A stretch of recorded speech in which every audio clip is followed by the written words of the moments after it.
Keeping It Real is an interactive radio program heard only on Nice Radio. Join your host, Joel Abraham, every Friday as we discuss important issues affecting our society from 8 to 10:30 p.m. For persons living outside of St. Vincent and the Grenadines, you can still listen to us on Nice Radio's website, www.niceradio.info, or you can email us at bdsnice@gmail.com, or simply give us a call at 784-456-5967. Remember, it's Keeping It Real, the interactive talk show program heard each and every Friday only on Nice Radio. Today, St. Vincent and the Grenadines. Tomorrow, the Caribbean. Nice Radio. 90.3, 101.3, 96.7 FM.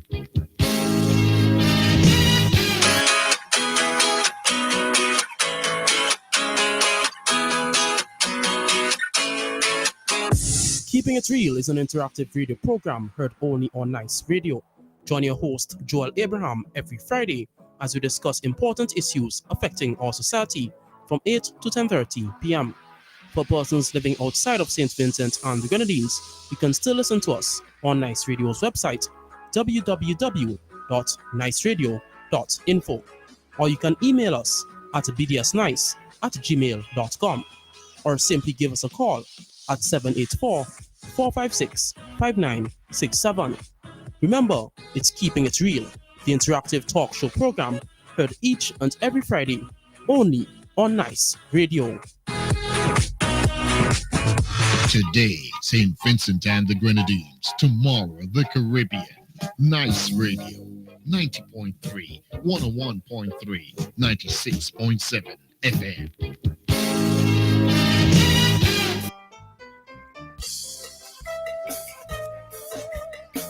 Good night, St. Vincent and the Grenadines.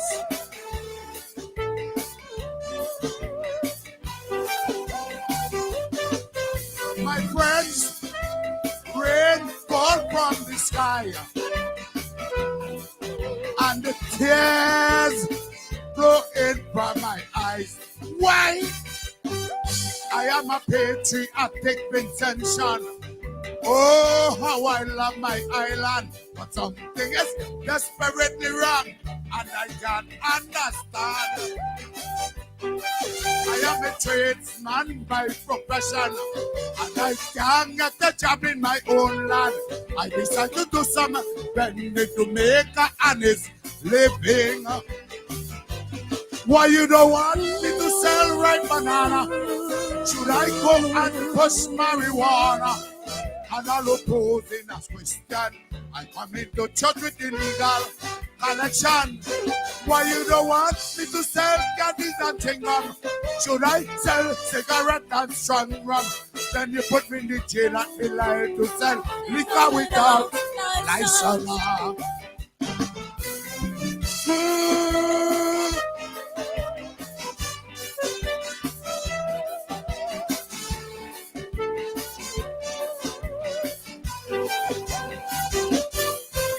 My friends, rain fall from the sky,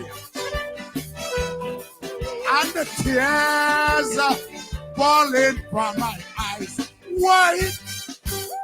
There are some vendors out there with 6, 7, 8 subjects. Some return from America, England, and Canada. You can see them on the street of Kingston, selling something from the barrel they bring just to help on ease the financial economic crisis. Why you don't want me to sell ripe banana? Should I go and push marijuana? And all opposing as Christian, I come into church with illegal collection. Why you don't want me to sell candies and chewing-gum? Should I sell cigarette and strong rum? Then you put me in the jail and be liable to sell liquor without license. My Lord, my God, need and day.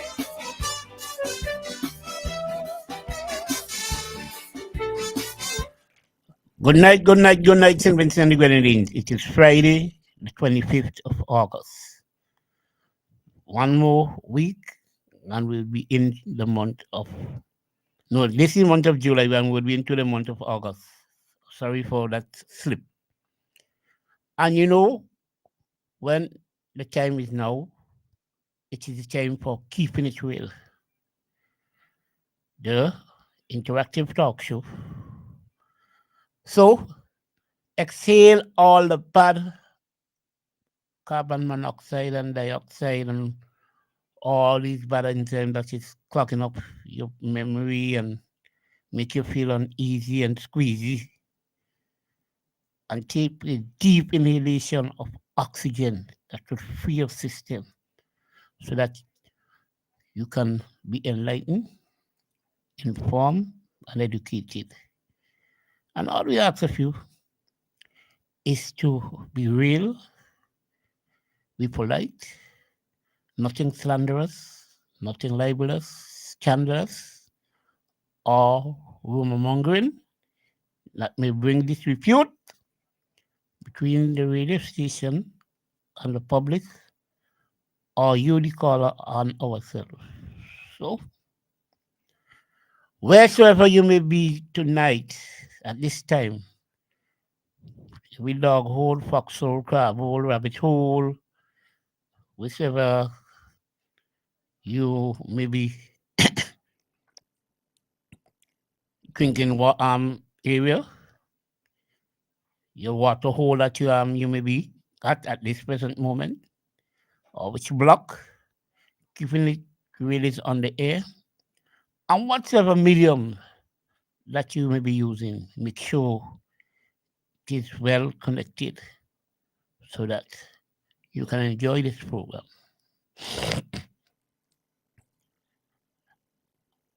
I'm gonna continue this week with the whole situation about workers' rights, and especially dealing with the situation of fair days work for fair days pay, and how after 25 years the average man is worse off based on the minimum wage that he's getting. I don't know if you could recall when the ULP got into office in 2001. The minimum wage was $25. So 2001.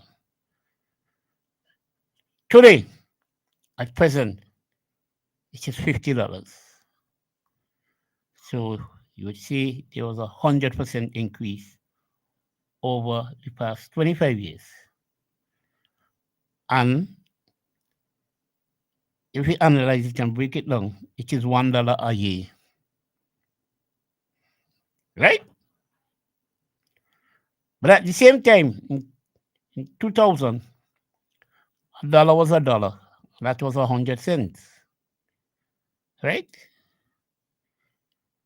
In today's economic analysis, a dollar is hovering between 65 cents and 80 cents based on the situation.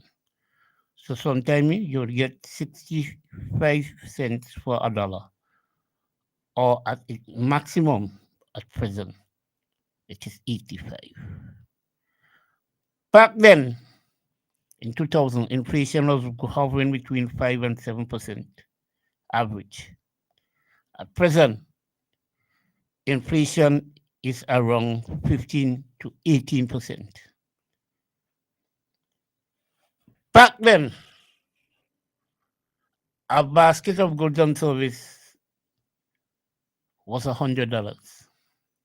So you could go to the supermarket with $100 and safely say that you could your services and food and all that $100 could have thing. In today, it's $250 for the same basket of goods or services. So bear with me. Then NIS was around 7%. NIS now is bordering 17%.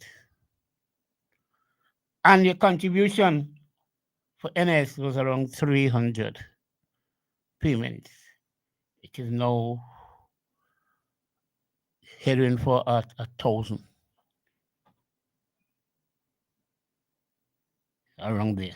It's around 700, 800, heading for 1,000 contribution. So I want to show you that based on the scenario, the average worker is far worse off presently than they were in 2000. Your working condition is worse. And a number of benefits that workers used to get are no longer available to the average worker because you no longer can have severance payment, or we would say that you would get your gratuity because all the you contribute to one thing that has been removed now. So the same benefit that you're getting is what they contribute to the NIS. And the NIS has remained the same in terms of their payout to the average worker. So if back in 2000, and you was collecting your NIS at 60, and you are collecting $200 a fortnight. Now, in 2025, you are still collecting the same $200 a fortnight. And then remember I told you, back then,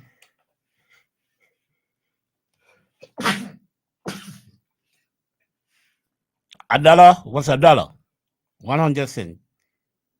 Now, a dollar is between 65 and 80 cents. That's the value of a dollar. Then they went and they introduced VAT. And VAT is at 16%. And then the CIF that they have also introduced at the custom, which is another addition on the burden on workers. Because when the merchants go and clear the stuff and they had to pay the increase on the 1%, which sometimes work out to as much as a 5% on the VAT payment. So then basically it is 20%.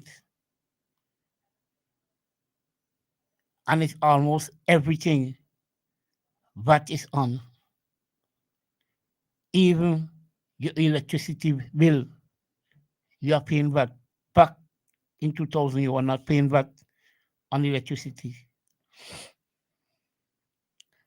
So my good friends, I want you to sit back and analyze these simple economic statistical that I'm sharing with you, that you would realize that under this regime, your spending power, your ability to live and eat proper has been reduced drastically. Because back then you could get a $2 potato or $2 arrow, and a green banana for 50 cents and those sort of things.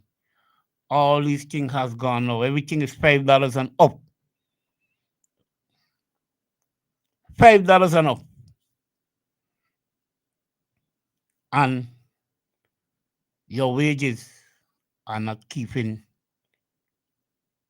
track with inflation. And they self-admitted it. They say inflation is out of bound and out of control. Because why? We are no longer a producing economy. We are not manufacturing much thing. And all they are do is increasing the taxation on you. So they give you with one hand and they take it back with two. And that is the situation with the NIS and with the VAT and all other thing, your driver's license, your vehicle license, and every other thing that they could use to squeeze you, the average person. So at the end of the day, you can hardly save 50 cents. Not even $1, 50 cents. If you could recall back in 2011, 2013, when they offer a 0.5, 0.5, not 1%, 0.5 of a percent as an increase retroactively for 6 months. Some people again say as much as work out to $2.50. As minimal as that. And trade union leaders sat down and accepted that because they did not put any proposal for the lesser man. And you see that how that is the best that they could have offered.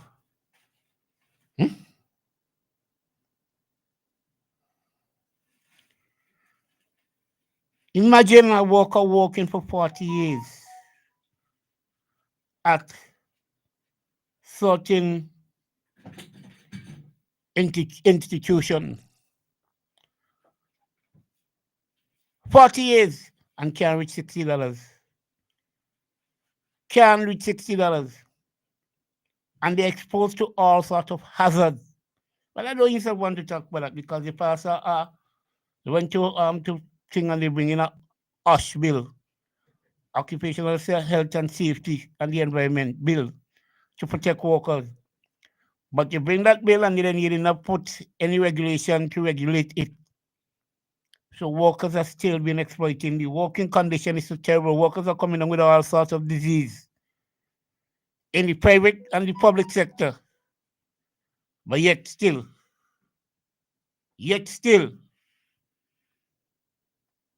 in this time here, our neighbors, St. Lucia, is offering a one-off 13%. St. Kitts are offering an extra salary when Christmas comes. A whole month salary. And it could go on. In Trinidad, again, 17%. We're still in single digit here. While the big ups are retiring with big pension and gratuity. We check them out. They are on all kind of boards and different institutions, investment, left, right, and center. While the average man have to decide which one of his bills he can afford to pay this month. Yeah. We are living from paycheck to paycheck.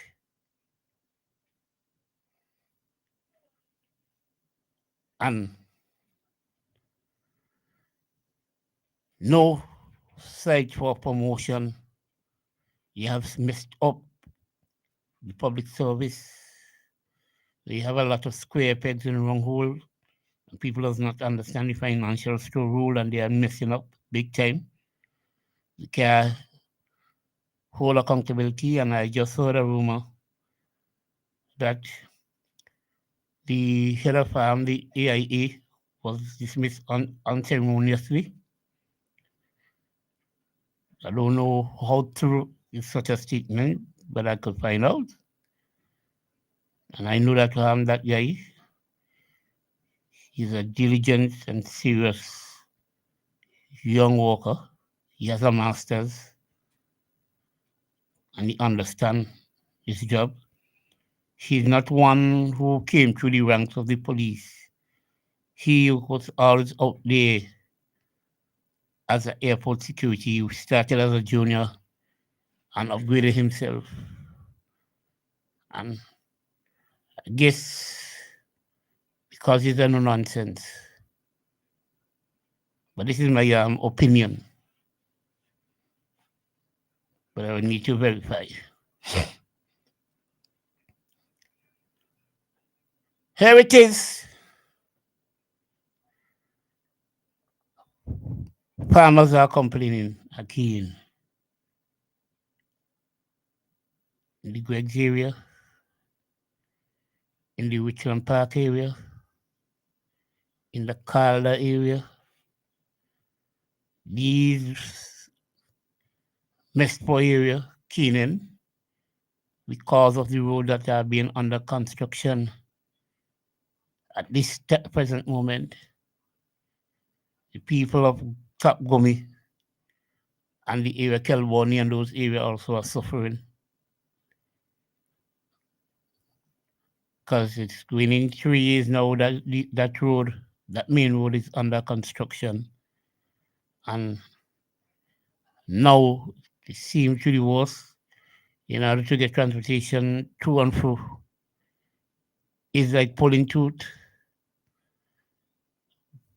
People have to walk long distance in this kind of weather condition because you don't know when rain is going to come ever so often and you're stranded. So it's a terrible, terrible time for workers and the public on a whole in these areas. And the farmer are feeling the full brunt because they can't get access to their farm.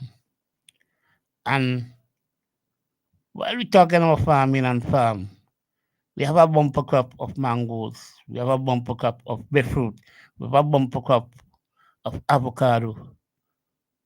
But we were promised that when the airport finished, we would get straight flight from St. Vincent to Miami and to New York and to Toronto to deliver our goods. Where is the plane, Father Abraham? Where is the refrigerated planes that would take these cargoes that are available now? What marketing strategy has the Ministry of Agriculture put in place to assist farmers to get the product out overnight so they could land and they get bumper price? Because I see some breadfruit in Miami and also in New York. I probably those were the kind that I used to play cricket. Yeah. And they sell them by the pound. $5 a pound. So one of them could hardly make them, you squeeze them, you see the water coming out of them. And I passed through the market on Wednesday to drop my grandchildren and them to the summer program. And I saw some marvelous breadfruit.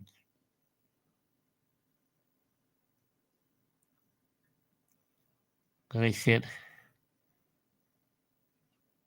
a weekend like this inside Toronto, because it's coming up to Vincent Chandler in Toronto and Caribana, and those land in the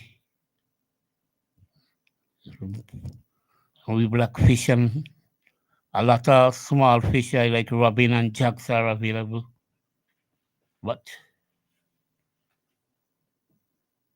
can't capitalize on the market. So that the fisher folks, the farmers on a whole, can you see that how you sheen out because of the burial disaster and why now? And then I heard the Minister of Transport and Work, yeah, I believe so, housing, Daniel, mentioning that how they still has a lot of construction to do in the two north Leeward and North Windward from the damage. from the volcano. I hope if and when the government change, based on the amount of material that has been imported into this country and the amount of donation and what, that proper accountability be taken and the necessary. I would wish that they have some very serious forensic auditing, accounting auditing, to account for how these materials were distributed and all those greedy ones who have been getting continuously. Because I know an area where there's a back wall that was built from over 5 sling of cement for area. Really turned into rock solid.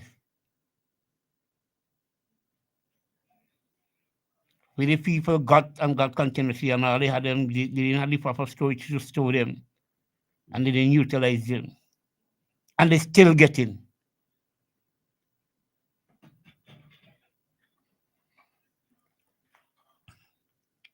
So, but workers are asking how and when would things change for the better for them in general under this present government. Because you see, compare chest and see that how you have increased the minimum wage 3 times, or this would be the 4th time. But when you work it out, as I tell you, over the 25 years is $1 a year. $1 a year. It was $25 when you got in. 25 years later, you're not in a situation where you say that it is 75. The minimum wage is just reach $50. And the union who are negotiating for workers and understand the situation, they introduce a thing what they call hazardous pay.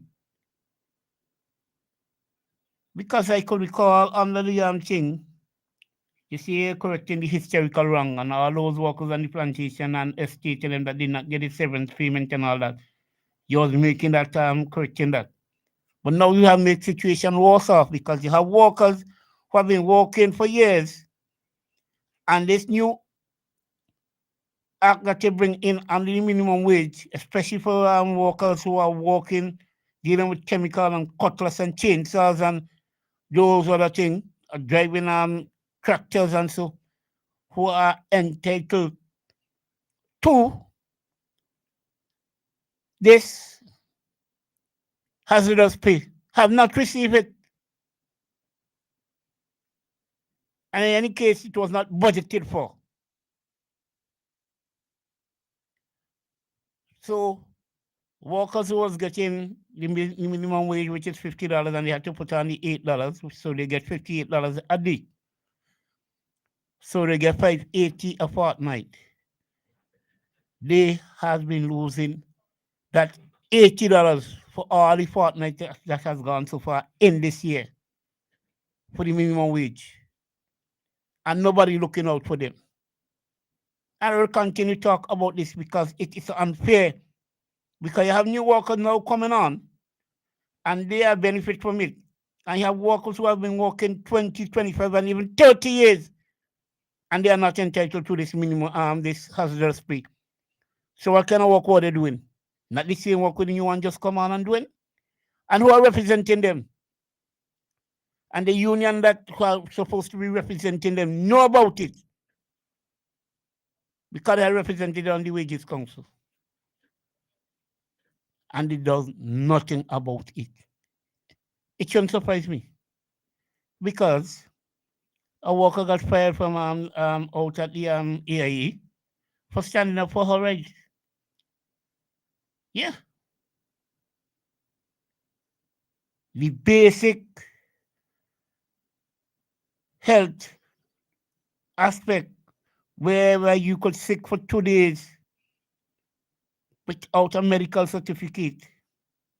And on the third day, you have to bring that medical certificate, but you were dismissed for your own rights.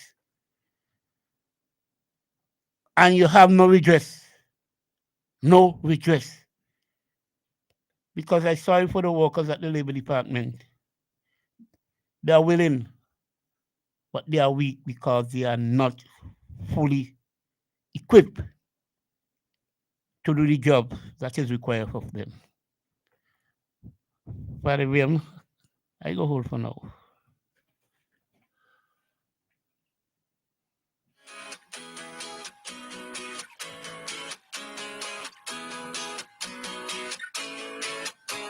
Keeping It Real is an interactive radio program heard only on Nice Radio. Join your host, Joel Abraham, every Friday as we discuss important issues affecting our society from 8 to 10:30 p.m. For persons living outside of St. Vincent and the Grenadines, you can still listen to us on Nice Radio's website, www.niceradio.info, or you can email us at bdsnice@gmail.com, or simply give us a call at 784-456-5967. Remember, it's Keeping It Real, the interactive talk show program heard each and every Friday only on Nice Radio. Today, St. Vincent and the Grenadines. Tomorrow, the Caribbean. Nice Radio. 90.3, 101.3, 96.7 FM. Too many lawyers who practice criminal law to control the court system under the guise of protecting the rights of the accused person, who in fact is entitled constitutionally to the presumption of innocence, to a fair trial before an independent tribunal within a reasonable time. And nobody would wish to undermine any of those constitutional protections. But those constitutional protections cannot and do not mean that you must take a long time over a trial and give adjournments upon adjournments, and witnesses migrate and memories fade, and a lot of times you have to withdraw the prosecution because delay is part of the defense, and judges remember exactly who your brother is and the situation that occurred. If you could just give us a brief run through of the situation as well as the update. Yeah, so I've sort of the family have been over the last sort of 5 years since his death, as was mentioned in Camden Park, where he was allegedly shot, while on duty. Tell us his name. His name Sergeant Philbert Chambers. He was a brother. He was a friend. He was very one of those sons that was really have a sort of a unique relationship, with our mom, who have since passed in 2023, and for me, died of a broken heart. Our brother meant a lot, to him, to her, and to her family, and also I think one of the fundamental part is that Sergeant Chambers have given a lot to St. Vincent and the Grenadines. I was speaking to my dad a few days ago, and one of the expression in terms of was saying in the height of COVID, thousands and thousands of people came out all over St. Vincent and the Grenadines, and I received calls from many people in terms of the impact that Sergeant Chambers have had on the lives of Vincentian. He was not only a brilliant police officer, but he was a sort of a community activist in the community. He's often can be seen on the beach pulling seines, and so forth. So you've really given a lot to St. Vincent and the Grenadines. And for me, a former police officer myself, and also in the British Army, I do believe in a sense that when somebody have given a lot for their country, it's very important not to be recognized and recognized as a example, as in the sort of the cream of the crop as to what St. Vincent and the Grenadines have to offer. And I believe that you have done that, and I think I'm not ashamed in a sense to sort of defend that and to uphold those sort of beliefs. So how long has it been since his passing? Over 5 years now, Okay. since his passing. Could you just remind how did he die? So he went on duty. Was based in the Kittels police station. A fine bunch of people. His colleagues really describe him as a true leader. On that day, allegedly, there was an incident with a young man, Gleaston Brooks, where he went down there and allegedly during that time where he was went for an arrest or went probably to apprehend or in the course of his duty, it was said that he was allegedly shot and killed at that time, and he was pronounced sort of dead on the scene at that time. Okay, I think I memory is coming back of what the incident that occurred. Okay, so at that time, what was the outcome? So I mean, naturally, in a sense, the police presented, because they were there at the scene, presented at the time that presented that Mr. Gleaston Brooks was responsible for the death of Sergeant Chambers. I'm not a legal expert. I was not there. One of the things that we have said, in a sense, that naturally there need to be a quasi inquest. I'm happy to sort of update at this stage that inquest have been completed. I'm not fully aware, because I think one of the challenge sometimes, and I've spoken to both the police, the Royal St. Vincent Grenadines Police Force, and the DPP office, in terms of, for me, multi-agency working, the ability to communicate effectively, especially to victims, because it was 2 weeks Friday that I went. Every time I come to St. Vincent, I always go and check up in terms of seeing what is going on, with my brother case. And I went to the office, the DPP office, and on that Friday, it was said that the jury was sort of deliberating, and no family member was there, in a sense that we were, sort of informed. And I find that, and naturally, as I said, I find that not good. I don't think it's good practice. I think, the manner in which I speak. But I have to say to my brethren on the bench, they have to start control their codes again. You go to an evacuation center, you will also be vaccinated. This is not a drill, and it is not voluntary. There's a pandemic that is taking place, and we'll be vaccinating persons once they enter a government-operated shelter. And I want that to be very clear to persons as well for listening this live.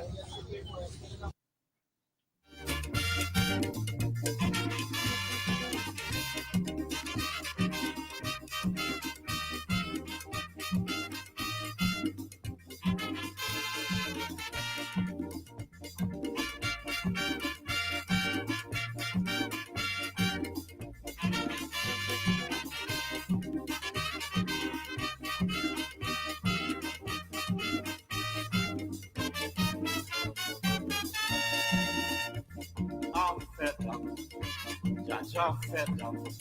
I have to sing tonight about them parasites begging for a cigarette, and when they get they still want a light.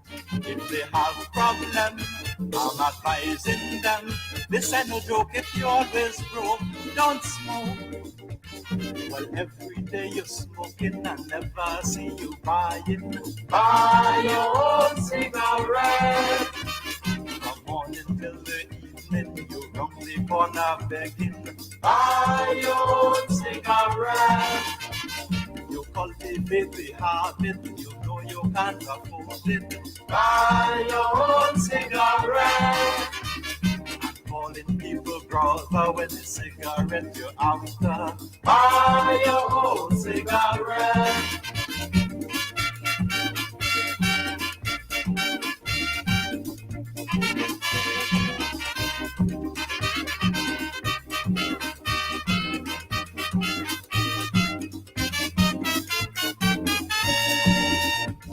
Come morning, come evening, all of them the same. I ain't calling name, but they have a man in there. I must declare he ain't got no shame. If you give him a pack, you get him none back. You know the man smoke every brand, never buy one. Well, every day you're smoking and never see you buying. Buy your own cigarette. From morning till the evening, you're on the corner begging. Buy your own cigarette. You cultivate the habit, you know you can't afford it. Buy your own cigarette. And calling people brother when a cigarette you after. Buy your own cigarette.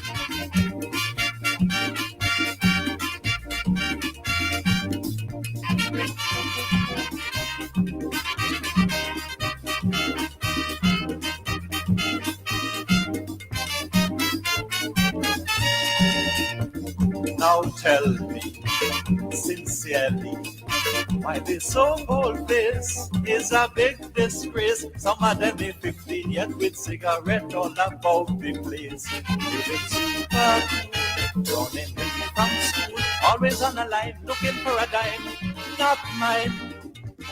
But every day you're smoking and never see you buying. Buy your own cigarette. From morning till the evening, you round the corner begging. Buy your own cigarette. You cultivate the habit, you know you can't. Good night, good night. Keeping it real right here. I listened to that recording sometime today with Philbert brother and giving an incident of what transpired some 5 years ago. And it brought a lot of memories to me. And I'm going to caption my small presentation, Justice.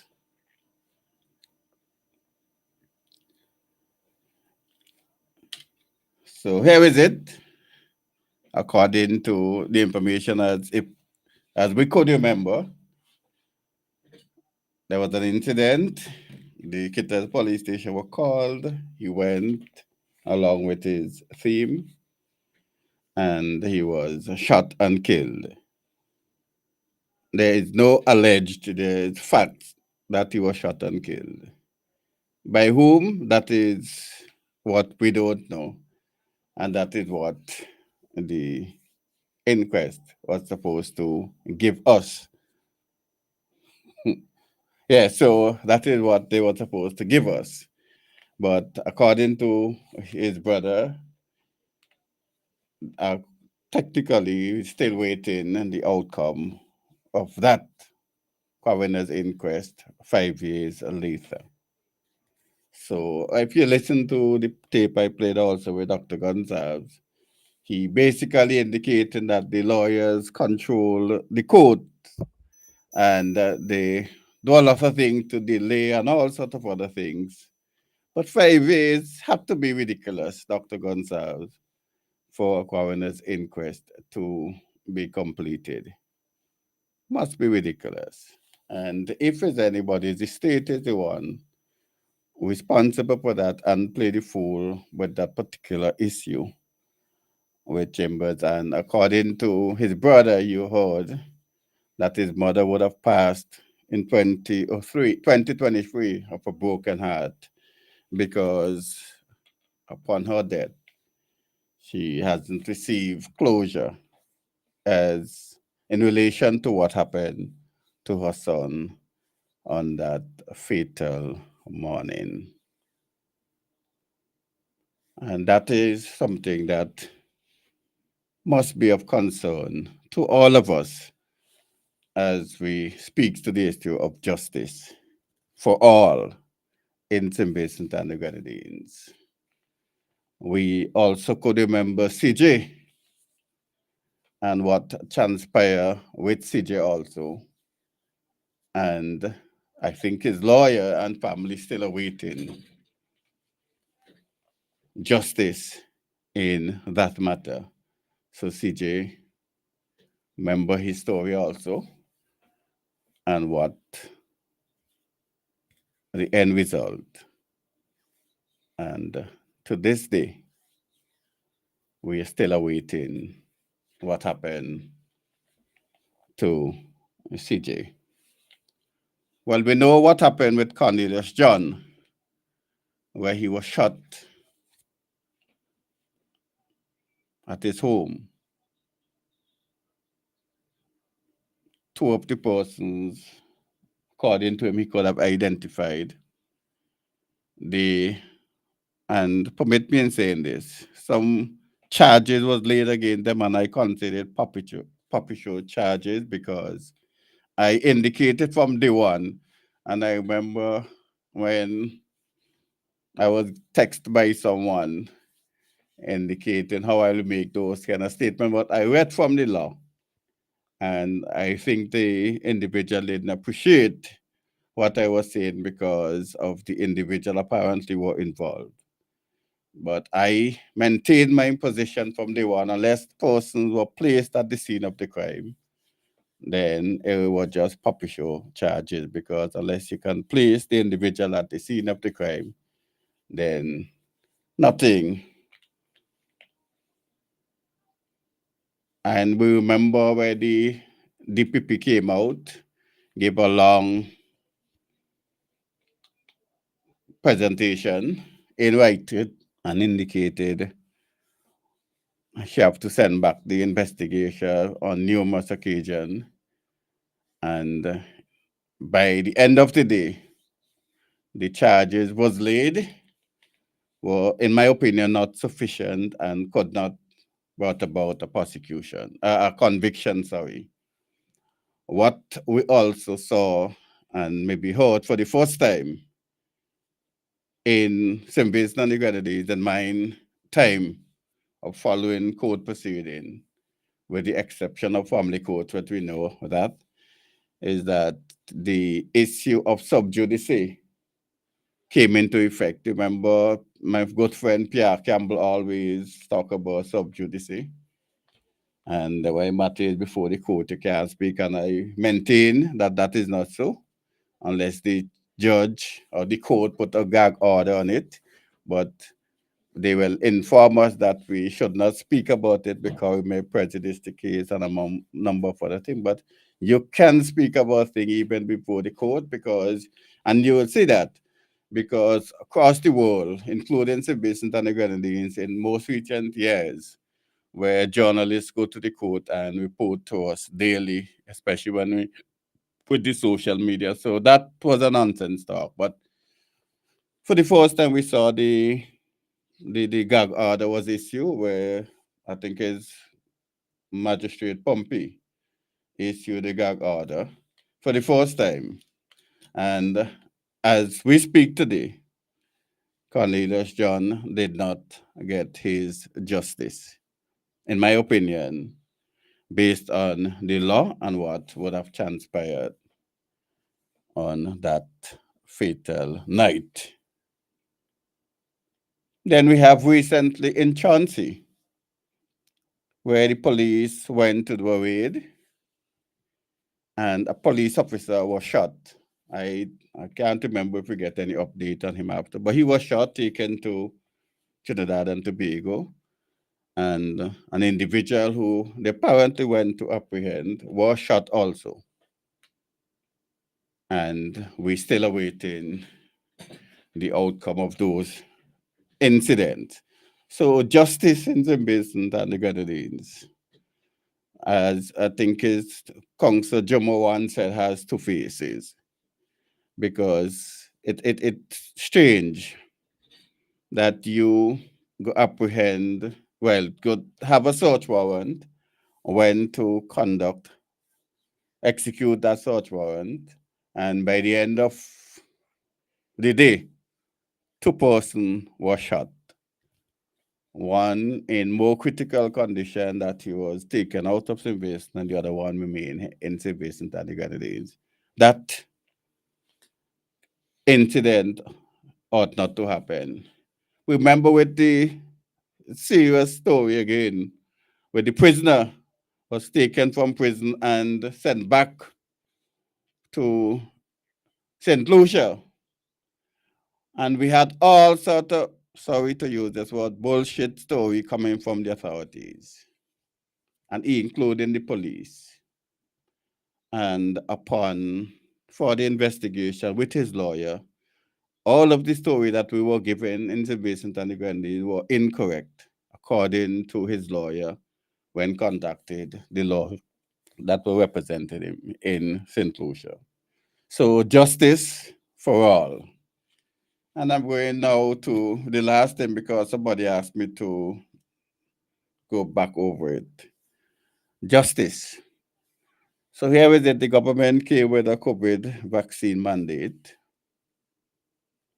They were unsuccessful in the first attempt to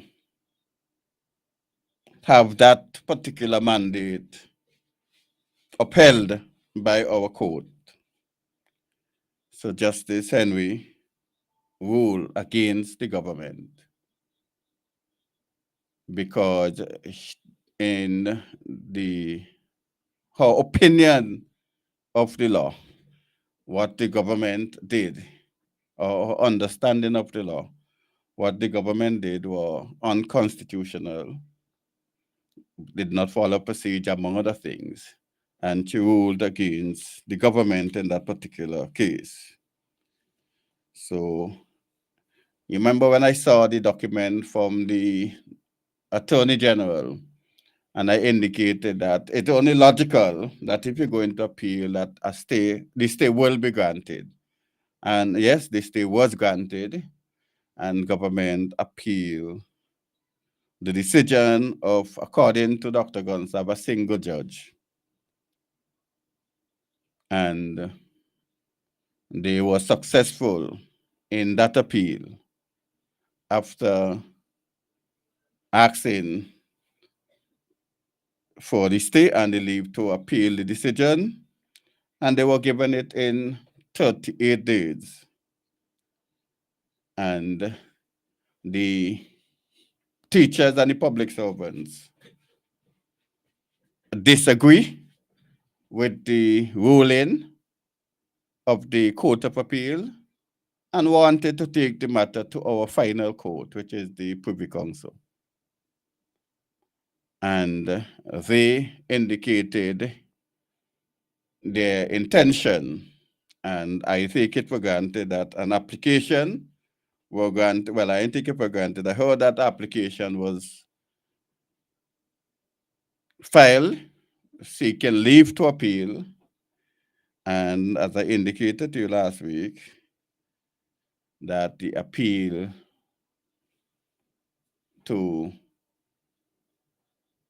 for leave to go to the Privy Council were not granted.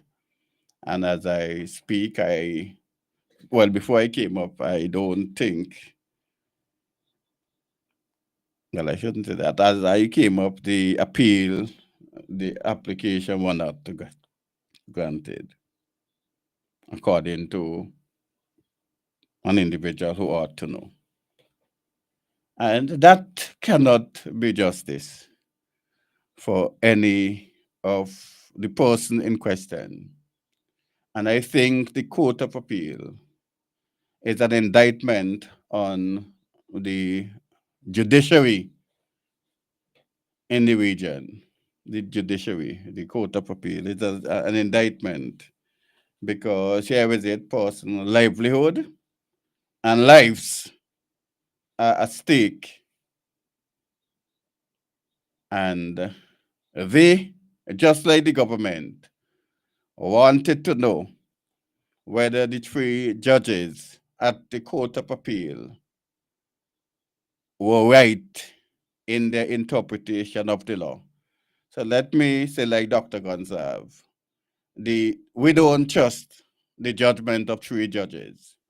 So let us go and have the 9. Because if we don't trust the judgment of 1, we don't trust the judgment of 3. And that is why they sought leave to appeal the decision to our highest court, which is the Privy Council. And they are waiting over 140 something days later, and they cannot get the permission to appeal to our final court. And don't talk, you see all of them old talk about the Privy Council and Privy Council. I listened a clip with Dr. Rowley, Keith Rowley, and he basically told the court to get off our step and get off our back door and all sort of nonsense. But he has a matter, and he wanted to go to the Privy Council now. You know, and I remember the famous statement from Sir James, the late Sir James. He went all and didn't get no justice in the entire region. I think it's 9 or so judges. And not until he went to the British Privy Council, that is when he was given the justice that he deserved. Also, Marcus de Freitas, the same thing, was given the justice that he deserved at the Privy Council. The late Toussaint, he was given the justice that he deserved at the Privy Council. So the issue of justice in this place is strange. We have the case with Bigger, which is going through the court, and he also wants justice. What was done to him, all of us know for a fact that it was out of order and against the law, against normal practice, our practices in St. Vincent and the Grenadines. And what was done to him should have never been done to anyone in St. Vincent and the Grenadines, but yet he screamed for justice also. I saw an incident, and I remember, I can't remember his name, the guy who owned the business place in Annisville. Poya. Okay. Hey. Where the guy who owned the business place in Annisville? Oh, the food place. Okay, yeah, well, Poya is not in me. So we had that incident where he have his pigs, where he was willing to provide the necessary meal for his customers. And what I was told is far away from people. And he was given notice to remove the rearing of those animals. And I told that he complied because he followed the law. But there's an incident, I think it's in South Rivers, where I saw, where some animals is in the backyard of some people and the neighbor crying for justice. And they ought to get justice because that is in a community, and if he were asked to remove it, then they also should be asked to remove it, because if we're talking about justice, they should remove it also. And I have my problem on, or the general notice with justice. You have the government going to court, and it never used to happen before until the particular law was passed, where this government passed the law where the DPP could appeal the decision of the court, and all sorts of arguments were put forward why it's a good thing. The problem I have, not only with the government appealing matters that they lost, but as we were told on numerous occasions,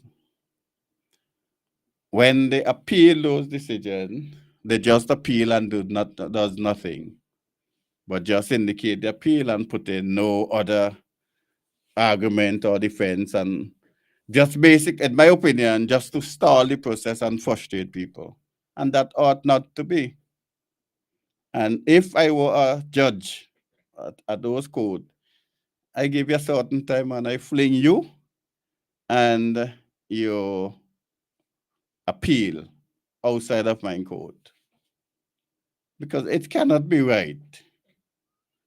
Because the laws in every country ought to be for everyone, including those in authority.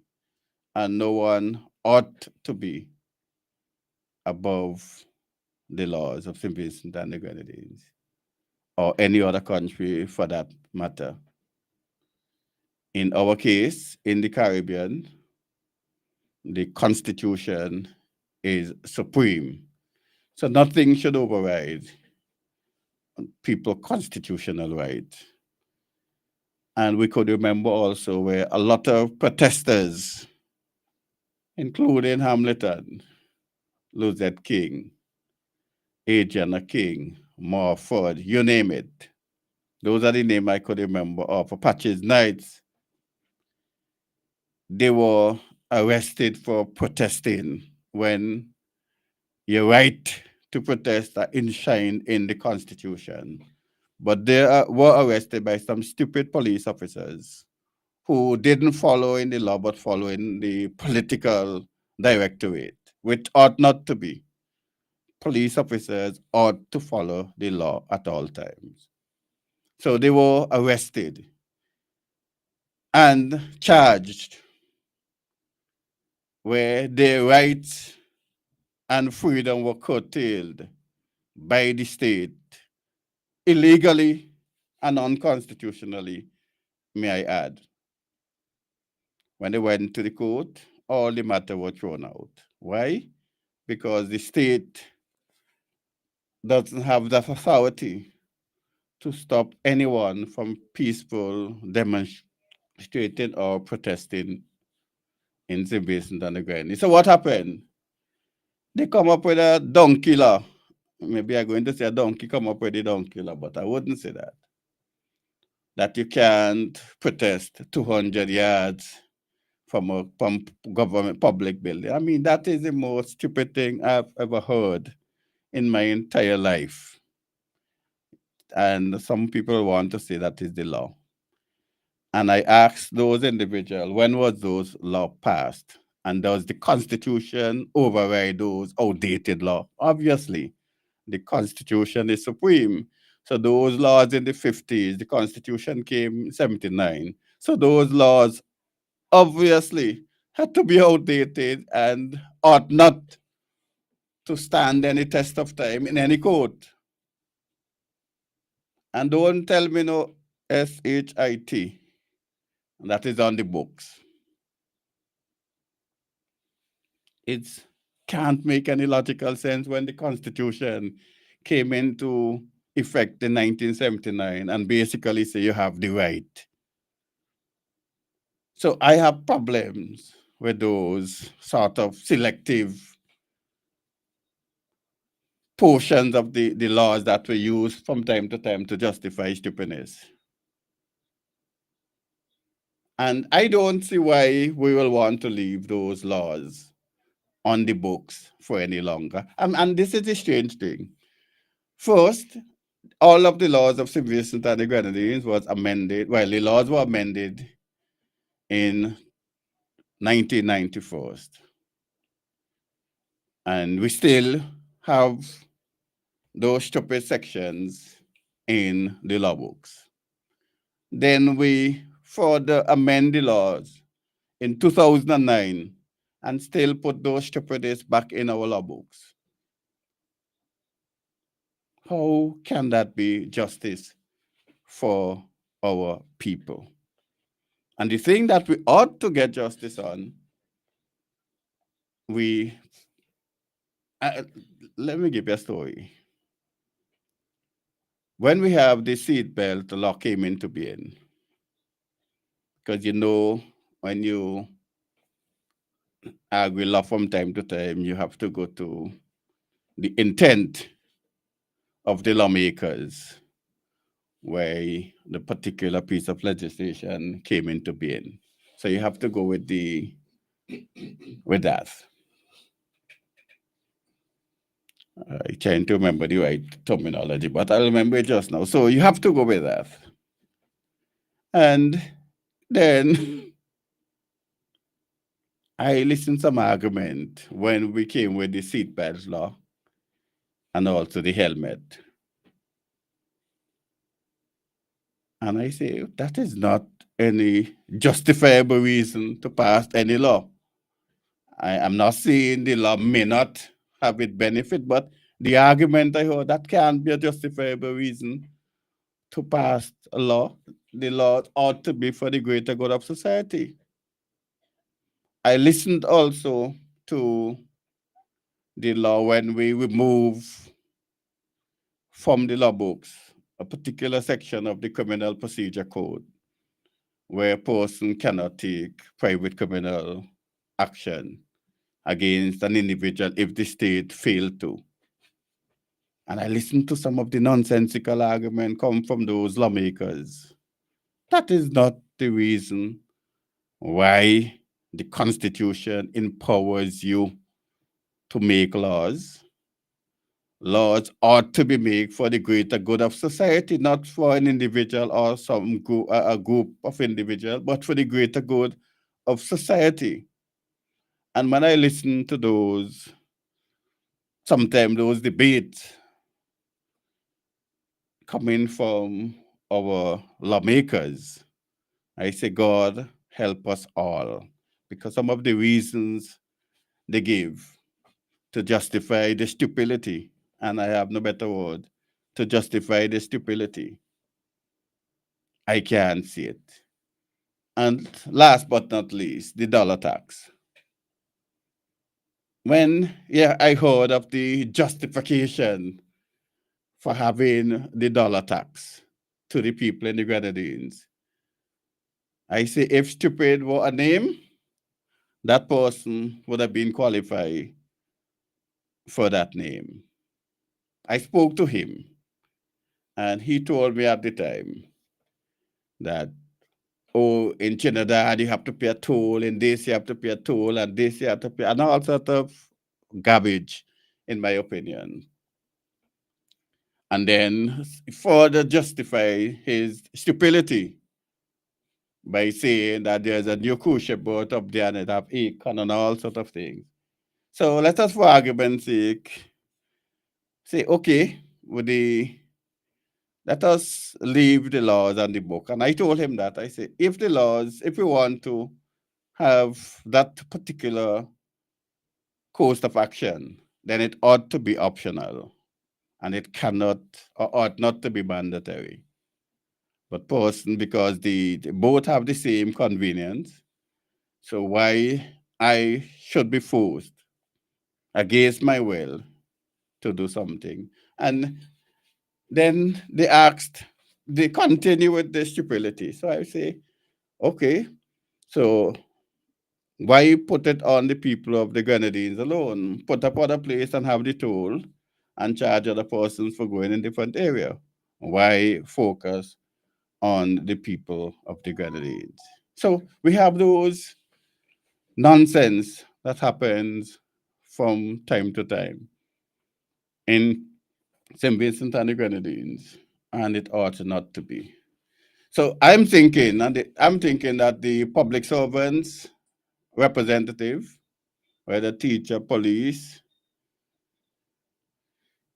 they should have given us an update they should give us an update before as to the status of the appeal with their membership, because it not only their interest is a national issue, because all of us were involved, still are involved in seeing the outcome, because today, or on that day, it were the teachers, the public servants and police officers, and tomorrow it may be all of us. So all of us have interest in that. So they ought to give us update from time to time as to what is happening with the particular issue.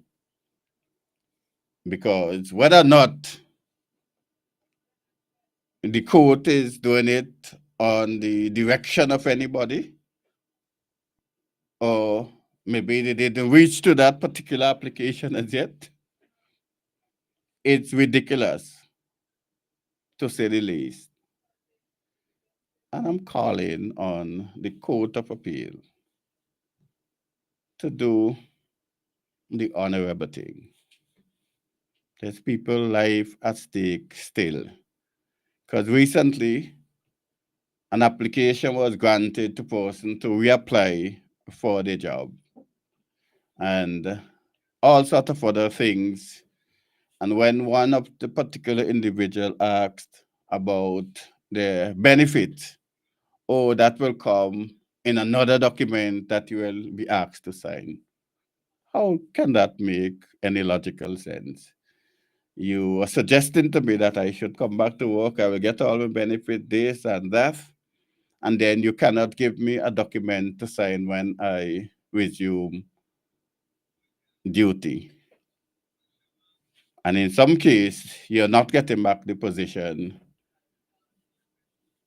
that you left, because they asked the paper, the application basically asks you for the position and all those information, but you're not getting back those position. And I was told also by someone who ought to know that in some cases you're basically starting afresh, even with your degrees. So that cannot be justice, but I think I speak long enough, so let me just see what this person say.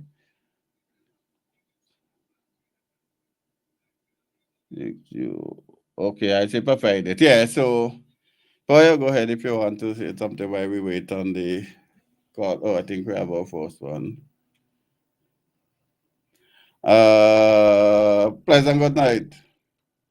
Yes, man. Good night. Good night. Good night. Good night. Good night. Good night. I have to speak with some joy with all the duties that going on in the country. All the papishness that's going on in the country is like they want to outdo Salouche.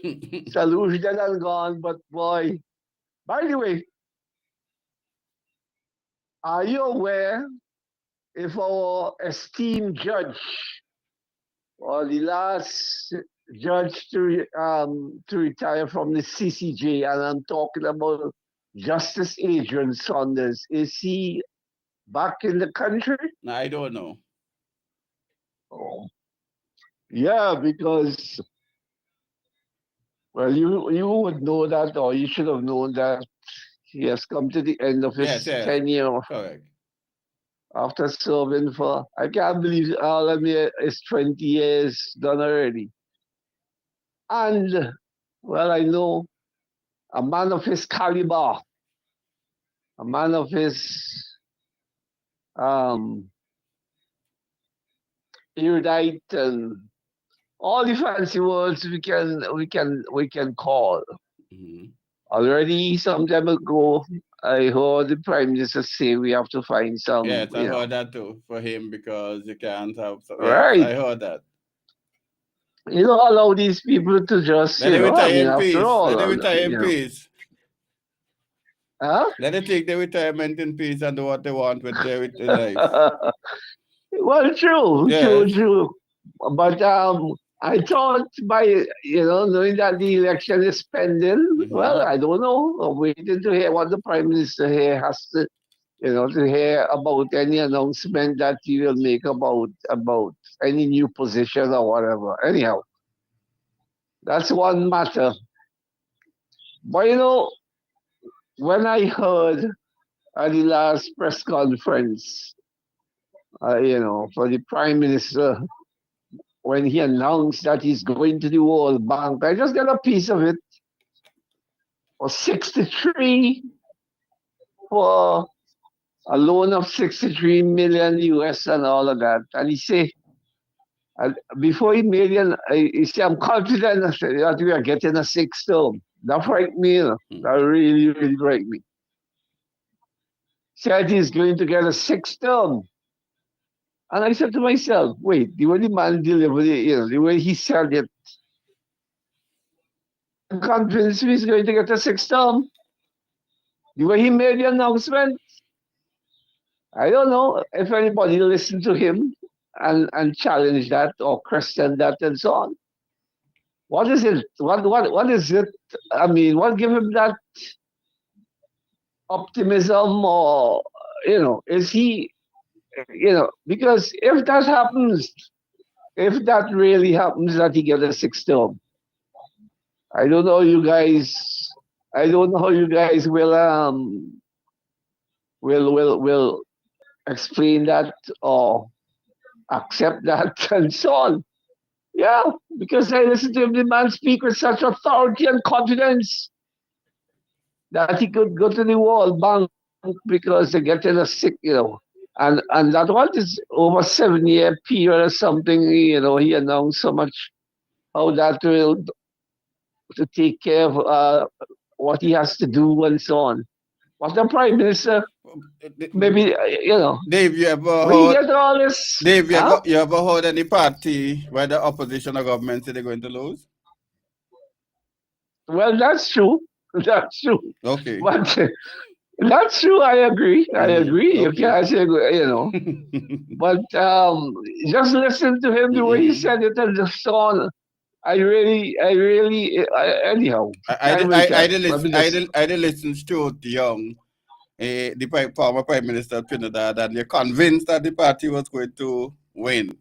Win, And yeah. they lost. Yeah, it's the whole talk. They must... But I was disappointed not in Trinidad, What went on with the former Prime Minister? And was it Antigua? Antigua. Where he found out that he's on the Interpol list. Interpol. Yeah. He was on their list, and I'm expecting to hear more about that. Well, based on the Prime Minister of Trinidad and the Minister of Defense, they indicated that he was not placed on the list by Trinidad and Tobago. Okay. Well, because I think I heard this, it could be another man. Yeah, could be somebody else with the same name or something like that. They say it could be other country also placed him on the list based on the former commissioner and the Minister of National Security. He said there's different category. Yeah. Okay. Yes. Okay. What become of this aggressive this guy who was he also the Moucham? He closed up the party. The Moucham? Yes, he closed the party, man, and so he's an ordinary citizen again. What's going on in the Caribbean? We these are jesters and clowns. Well, I hear somebody like the word clown, but I don't wonder why. No wonder why they describe it. Somebody described it as a circus. Well, I don't know really, but the way they're behaving is like we have a circus with politicians in the Caribbean these days. The kind of thing you're hearing about them, So I don't know, but I can't. I should take on. I keep my eyes on what's going on with our politics, and some of them have already been expired, and they are expired to seem. They should be removed from the shelf or wherever they have that, wherever they place themselves, they should be removed because they are expired goods now. But apparently, when you get into certain position in these so-called small island states, and not only the so-called small island states, but they seem to lose their senses and they can't make the right judgment and so on. Well, they never had any in the first place. They can't lose what they didn't have. Well, I love that. But boy, this looks like excitement. And then, by the way, the last candidate that the election candidates now too. Yes. How come they, how come they're at this in this position? Or I wonder if they're using, it could not be seen as a strategy or something. But the last candidate out in Yeah, South Windward, Darren John. I understand it was like that police. Yes. I heard police was calling based on eyewitness news. Yeah, that's what I heard. I think so, it wasn't a selection process, it was a handpick. Right, all of that. So what the people of St. Vincent and the Grenadines, and I am happy to happen in a place like South Windward, because we know South Windward with the politics has been one of the strong constituencies for ULP, for Labour and for ULP over the years. So I am waiting, and I know that they used to boast that South Windward is a highly intelligent constituent with intelligent people and so on. So I want to see how they're going to use their intelligence this time going to the polls. Anyhow, thanks for having me. All right, okay.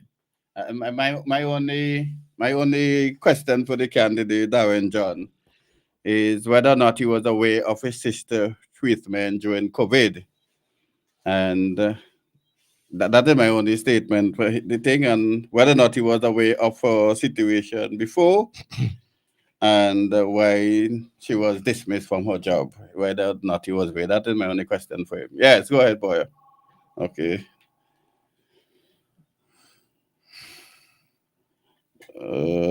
Pleasant good night. Good night. Good night. Good night. Boy, good night, Charlie. Good night. Good night. Yes. I called to speak about two things. Go ahead. One is NPK fertilizer. The other one is Gramoxone. Okay. Right? Now, it's about 3 or 4 times now they bring in the NPK fertilizer. Right? And now, let me tell you something. About 70% of the farmers in this country are over, right? And out of that number, about 80% of them never went to school, which means they can't read. And because of that, the politicians in them hoodwink them. And they have to lie to them.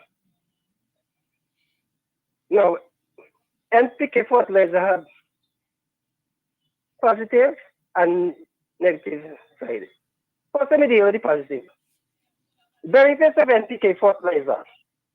1, very essential, needed for optimal plant health and growth. 2, photosynthesis. 3, root development. 4, reproduction. 5, stress resilience. Right? And why is NPK important? And helping plants to grow leaves. So that is it. That's what they tell people. What they don't tell them is the negative side. Now, the negative side of the NPK fertilizer. Now, dangers of NPK. 1, nutrient imbalances. 2, soil acidification. Nutrient leaching. 4, environmental pollution. 5, soil degradation. 6, salt accumulation. Now, side effects of NPK. 1, compromised tree root system. 2, block uptake of micronutrients. 3, this is very interesting. Okay, farmers, listen to this one. Encourage a harmful pests. 4, cause of host of other issues for plants. And NPK kill these. 1, hummingbird. 2, ladybug. 3, butterfly. 4, honeybee. 5, earthworm. Now let me go to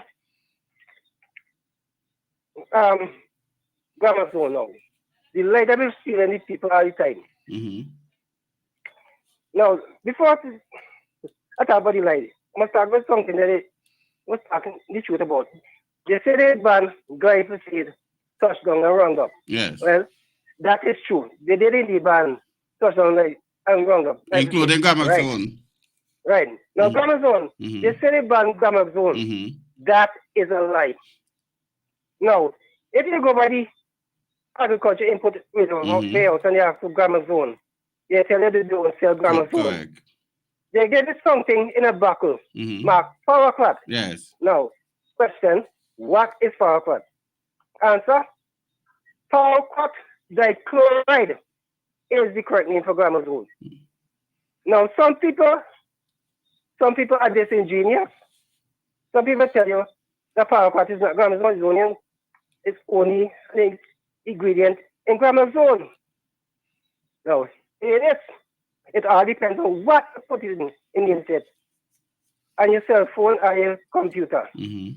Now, if you type in I'm going to read it, Mhm. Paraquat is the active ingredient of Gramazone, which is used to control weeds and grasses and as a harvested aid desiccant and defoliant. It is a restricted use pesticide due to acute toxicity and is for sale to and only used by certified applicators. Now, because now some never say, you hear that? Paraquat is not Gramazonian ingredients, but and the entity people are asked, and then here this is paraquat the same as Gramazone, and this is what is read. Paraquat dichloride, commonly referred to as paraquat, is one of the most widely used herbicides in the United States. Listen to fact. Paraquat is also often referred to as Gramaxone. I will repeat the part again. Paraquat is also often referred to as Gramaxone. A popular product.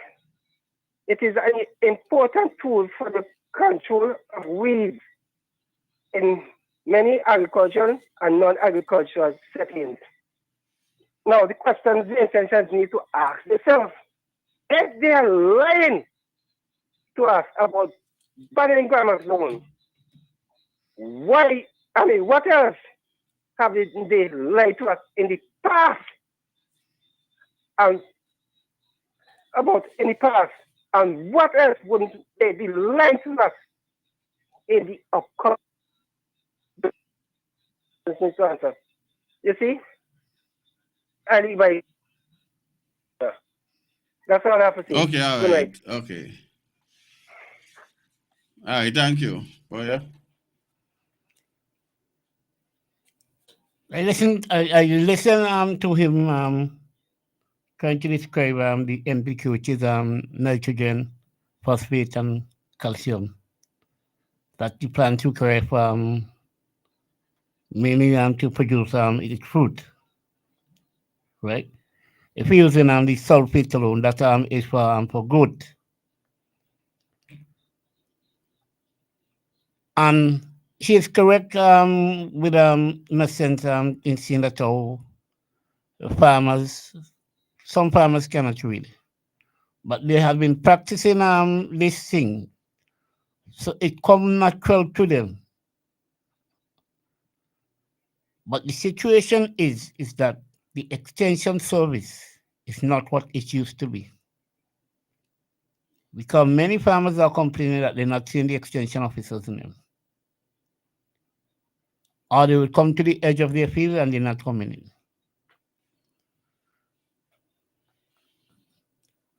Now, some farmers ask me to pass on this question to the Minister of Agriculture. Why is it that the spraying has stopped? Do you mind that all this spraying has stopped thinking, because it will affect a wide spectrum of insects and so that are needed. But the sale, especially where They are impacting on the bananas, the plantain, and those sort of thing. I saw about a half an acre of plantain per acre. They look lovely. But in 2 weeks' time when I pass back, the same thing take down with Moko. That's all for me, please. Pleasant good night. Yes. I forget to mention, right? Yes. Paraquat is linked to Parkinson's syndrome. And because of that, 70 countries ban it. Okay. Right? The European Union banned paraquat since 2007. You need to say the Prime Minister, you know that? Okay, that's it. That's okay, all. all right. Thanks. Right. Yeah. And it bleeds my heart to say that because I asked question if the truck that they used to use, if we don't come around and they said no. So the farmers are catching there and making, yes, we might still have a bumper crop of planting after Beryl had blown on over and things, but some small farmers are catching and they ninning because they don't have the necessary thing to do the spraying, and it's impacting on them a lot. And also whereby the government purchase the excess planting and selling and giving away, that also is impacting on the farmers who now can't get a bunch of planting sale. Okay. Let me just play this small special request.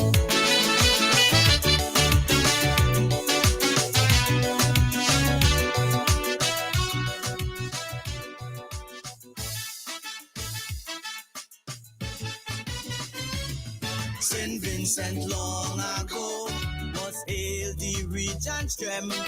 Salaries were low, but life was still good then. Then drugs and crime showed up. That one man vowed he'll fix. He asked for 2 full terms. Now he asking for 6.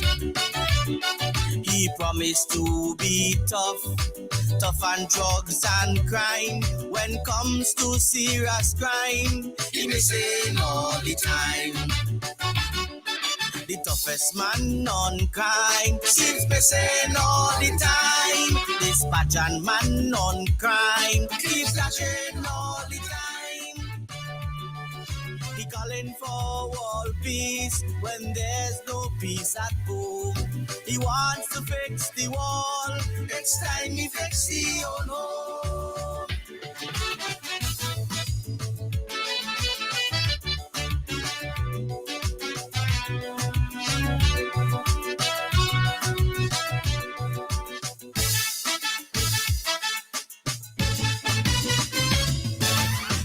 Years ago, no gangsters ruled the tongue, no high maintenance girls, no prostitution.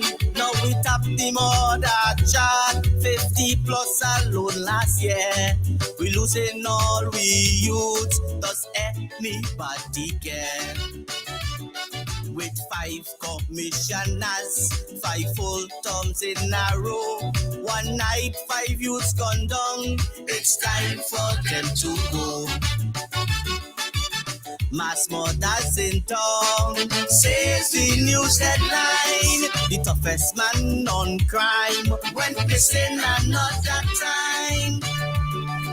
He wants to fix the wall and do it all alone. St. Vincent needs a fix. It's time he fix his own home.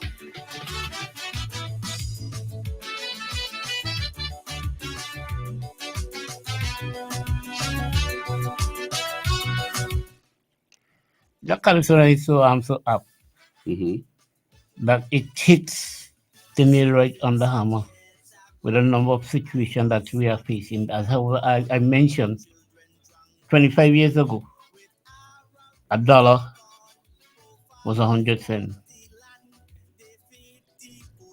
And that was minimum wage. 25 years later on, a dollar is now valuing 65 cents. And inflation is running amok. And the basic basket of good of item is now $250. So you have to get $250 in order to buy these services and necessary food for you to live and eat healthy and serviceable. Yeah, that song was requested by somebody, so We lose the war and crime. St. Vincent needs a fix, so get rid of them this time. the thing is that the government doesn't produce the pesticides. Fertilizers and the pesticides. They figured it, and they rely on the person they purchase it from. And we know over the years what they've been doing, boy, is with packaging stuff. And no doubt it is repackaging, they repackaging a lot of those things. And some of the farmers wouldn't be able to survive without those things because they don't Labor costs. Not only labor costs, they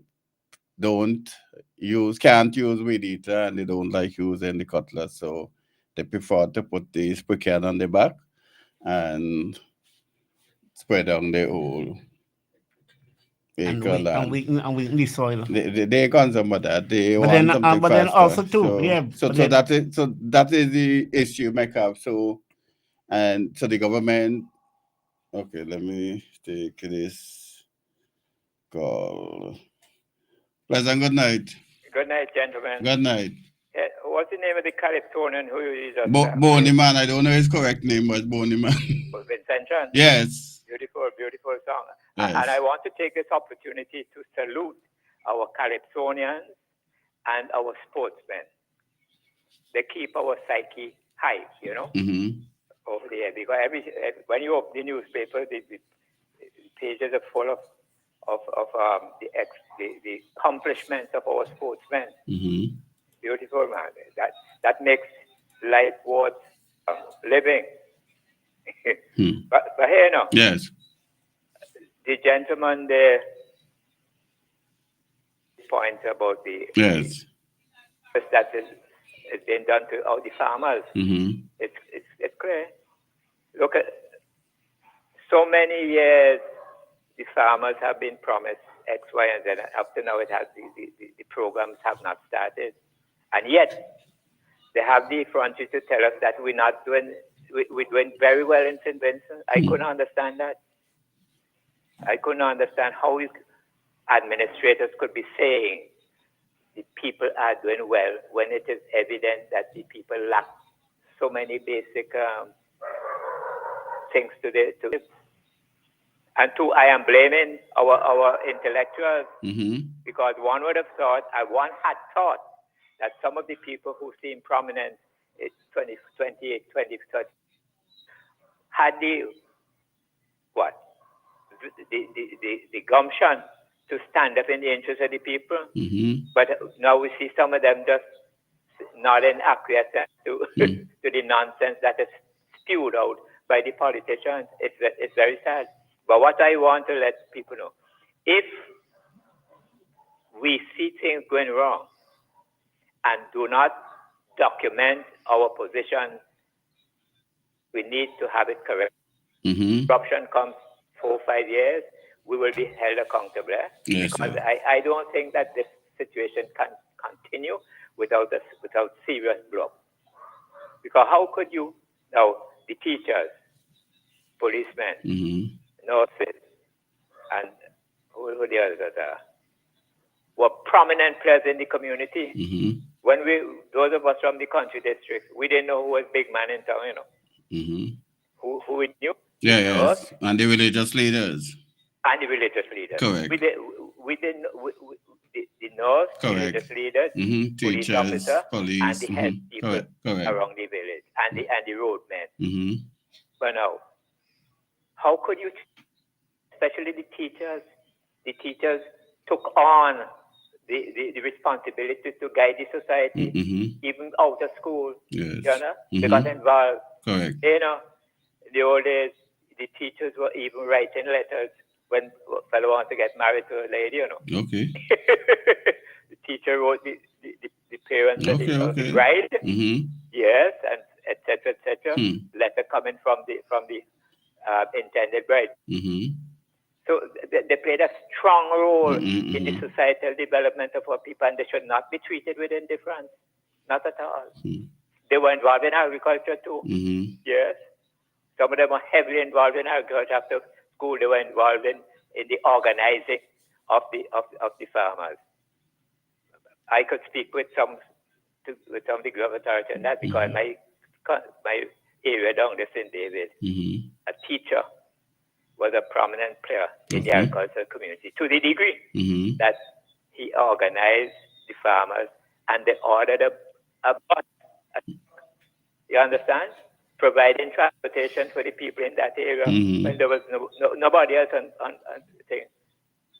They were the first owners of heavy duty vehicle down there. Okay. You catch what I mean? They were also involved in arrowroot production, manufacturing starch from arrowroot. Okay. They built a factory in Rosard and produced their own arrowroot starch. And that was the thing. They endeavored to make a contribution to the development of the people, and they should be treated with respect. And those persons, the scholars among us, who ought to have been, well, from their position of intellectual advantage, they should be able to guide us. They should know what is ahead of us and help to steer our course through those seas. But they will have to be held accountable, as I said, if and when the eruption comes.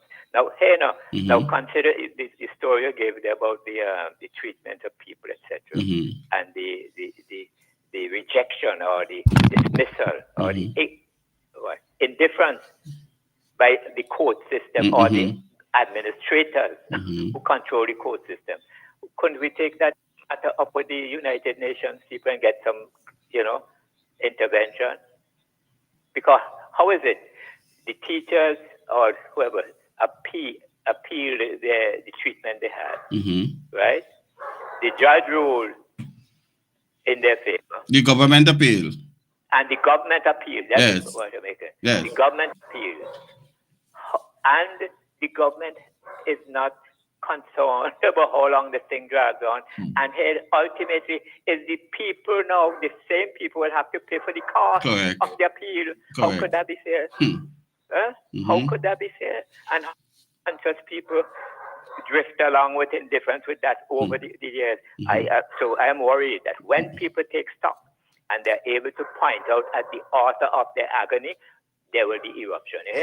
So those of you gentlemen, strong position, and those I'm appealing to people here on programs to use influence to guide the administrators to take reasonable positions with respect to the deliverance of justice to the people.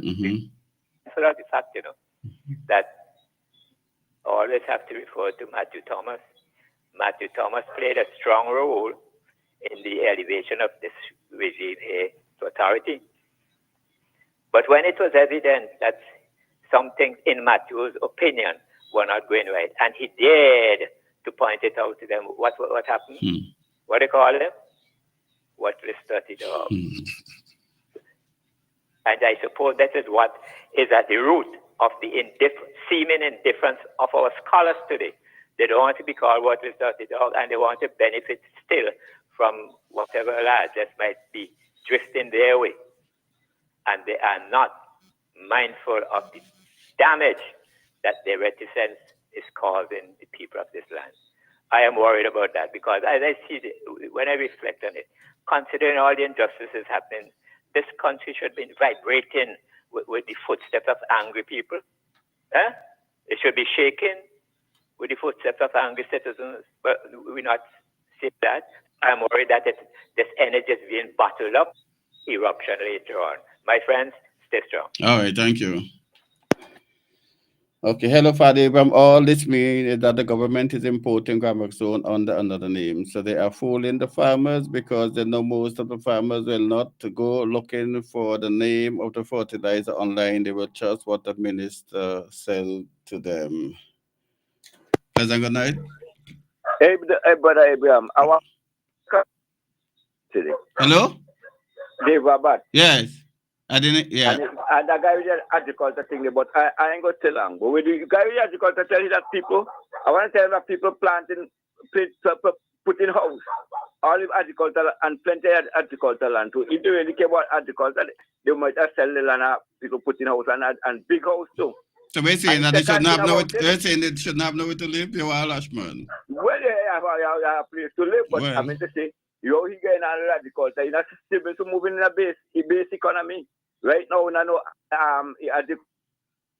still been so. You had a special crop. Nobody that agriculture crop if we still been so. But we still going on. And the second thing with Dave Robert, you listen me? I'm listening. The second thing, Dave say Prime Minister talk like if we're going for a sixth term. Well, your party, if people with 1, 2, 3, 4, 5 times, why you think people showing that they don't want them? So you think that people will show that they want them this time? So and the people who voting for Labour Party, you think them gone somewhere? You know that. Okay. And I hope it's spoken in the head and he go realize. Okay. That all the things that he talking he making no sense to the majority of people. Here the other thing is it. Dr. Gonsalves with the MNU, he was rejected a number of times. With the UPM, he was rejected a number of times. With Ulimo, he was rejected a number of times.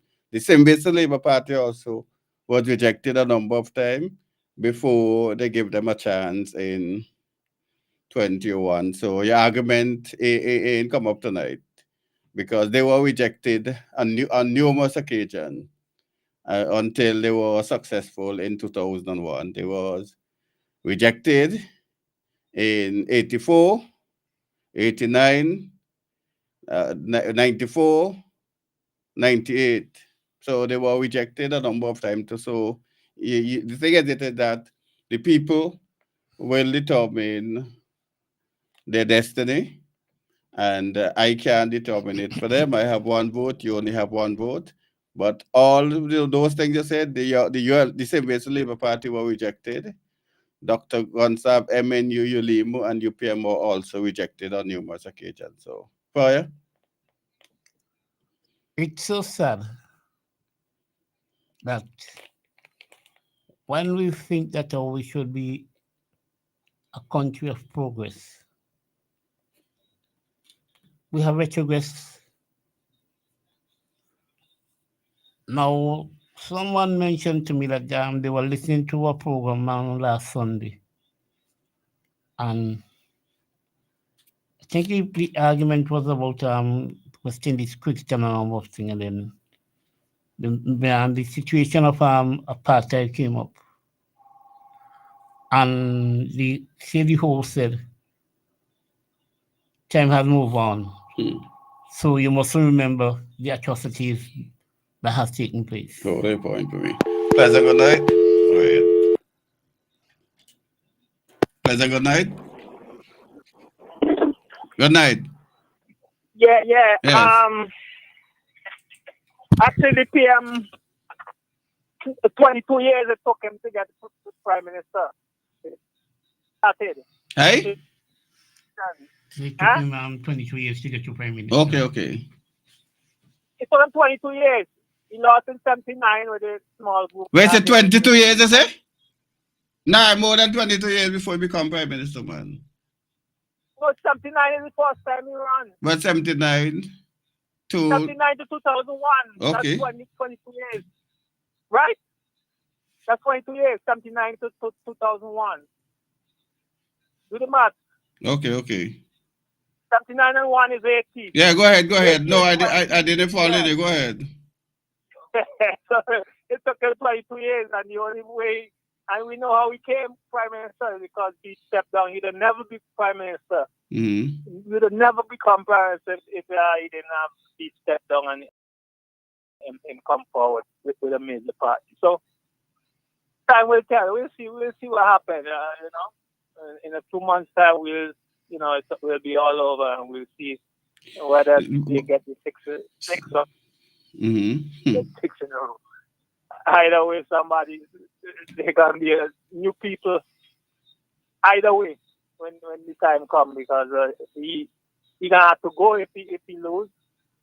If Friday and them lose, they'll have to go too. So it's interesting times coming on. Mm-hmm. All right. Yeah. Okay. Yes. Well. So when I analyze and reflect, I realize in many ways we have not done progress. Let me go on to sports on a whole. At one time, every nook and cranny, cricket in the road, any space, you find cricket. Same thing with soccer and those sort of things. Now, why is it that with all the technology and so that is available in the world and all the training in terms of coaching and so on,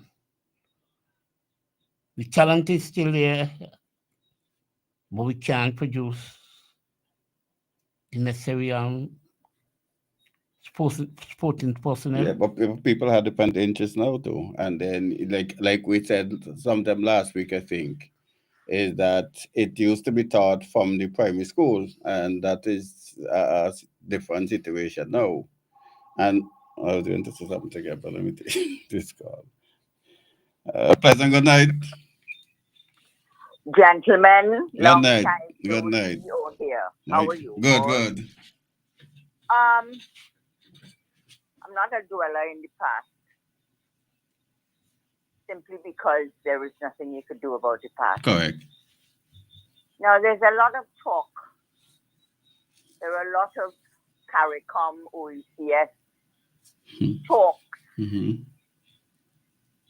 Are we hearing, besides cricket, are we hearing anything about the future of business, import in the Caribbean, St. Vincent and the Grenadines? Are we hearing anything from anybody? I give you an example. I don't know if it's true. They say that Trump say he's going to stop all money coming out of the United States going to Caribbean. What I heard, he put a 1% interest on it. Well, wait now. That's the beginning. Okay. We get vexed for something. Okay. But 1% is still plenty. Yeah, correct. We don't know whether he's going to start. Right now, it seems that he's with the Spanish immigrants. I don't know if he's going to make a turn one day and realize when he gets the figures how many West Indian immigrants they have. Mm-hmm. That might be a new thing. Mm-hmm. I heard China saying that they don't really mince words and that the USA can tariff them all they want, which is not an issue. They will just tell everybody that's taking things from China, shipping them to the United States, and then going wherever they're going, which involves us, our companies like shipping companies like Swiftback, Aeropost, all those other little people, Zone, all those people who have buyers who import online that come in from wherever and doing whatever. Are we suddenly going to wake up one day to hear that things have jumped to 200% increases when we have not heard anybody in any position in government talking anything about the future of the citizens and the country? What about it? What they always say that we are a buy and sell business. We have no true fund. I mean, the CK Graves and the PH Veras, the Randy. Everything else is buy and sell. Everything is buy and we buying and we selling and we can't buy. We reached a stage where we can't buy. What happened? We think Jamaica are the United States of the Caribbean, but a lot of raw materials in both of these countries come from outside the Caribbean. Look, ECGC for the first time or the second time in the history of ECGC, cracked corn has become like gold. I have never in the history of ECGC heard this nonsense about, yes, you need corn mixed with other feed to make other feed, but you ought to be able to buy the corn as you used to, like I used to. For months, you can't get corn. Why? What is the reason? Are they accountable to anybody? I mean, what it is? Is it that it's only cricket and BS that we living with these days? I just don't understand it. What has happened to the structure of government and their responsibility to the citizenry, the population, and the business sector? Where is Mr. Tony Redisford and the Chamber of Industry and Commerce? What do they have to say? We suddenly gone back to the age of what? So, you talking about look, penny law and dollar law and all, that's gone. No, we're dealing with justice generally. No, I know that. Yes. But there is more relevant, pertinent, present-day justice. For instance, how many people would any politician or anybody speak like this? How many people who are employed legally or illegally, meaning I have a job, I getting a pay, but I don't go to work? Do you understand what I'm trying to say? All of these hundreds of thousands that are on poor relief and on this type of work that they have,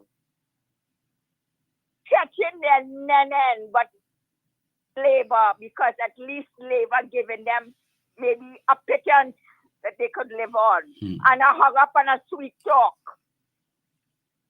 Do the people know of these people? And why is it they are how they are?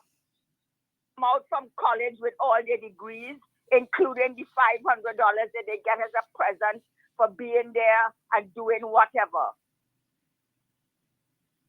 That they're unemployed, the overseas selling them barrel that they try to sell on the street and online. I mean, what has happened to St. Vincent and the Grenadines? What? And all we're doing is talking cricket. It's so frightening. It's so frightening. It's unbelievable. My grandchild, 18, she out of college. And she just can't see nothing happening in St. Vincent and the Grenadines for an 18-year-old. Absolutely nothing. So sad. So, where are we going from here now? Tell me. I just wish they would ring the election bell and let's get it over and done with. Seriously. Because the country is not getting any structured conversation, discussion. We don't hear from any of the ministers other than Camilo and his daddy. We don't hear about nobody else. It's like all the portfolios. What about the foreign affairs person? Can't even remember her name. It's not she, it's a him now. Oh, she's not there no more? No, it's Frederick Stevenson. Oh, I didn't even know that. Yes. She has not mobilization. Yes, it's mobilization. She's gone to mobilization? Yes, and he's foreign affairs. Preparing for election. Look, you see why I don't turn on my radio? And I don't watch TV. And I don't buy papers.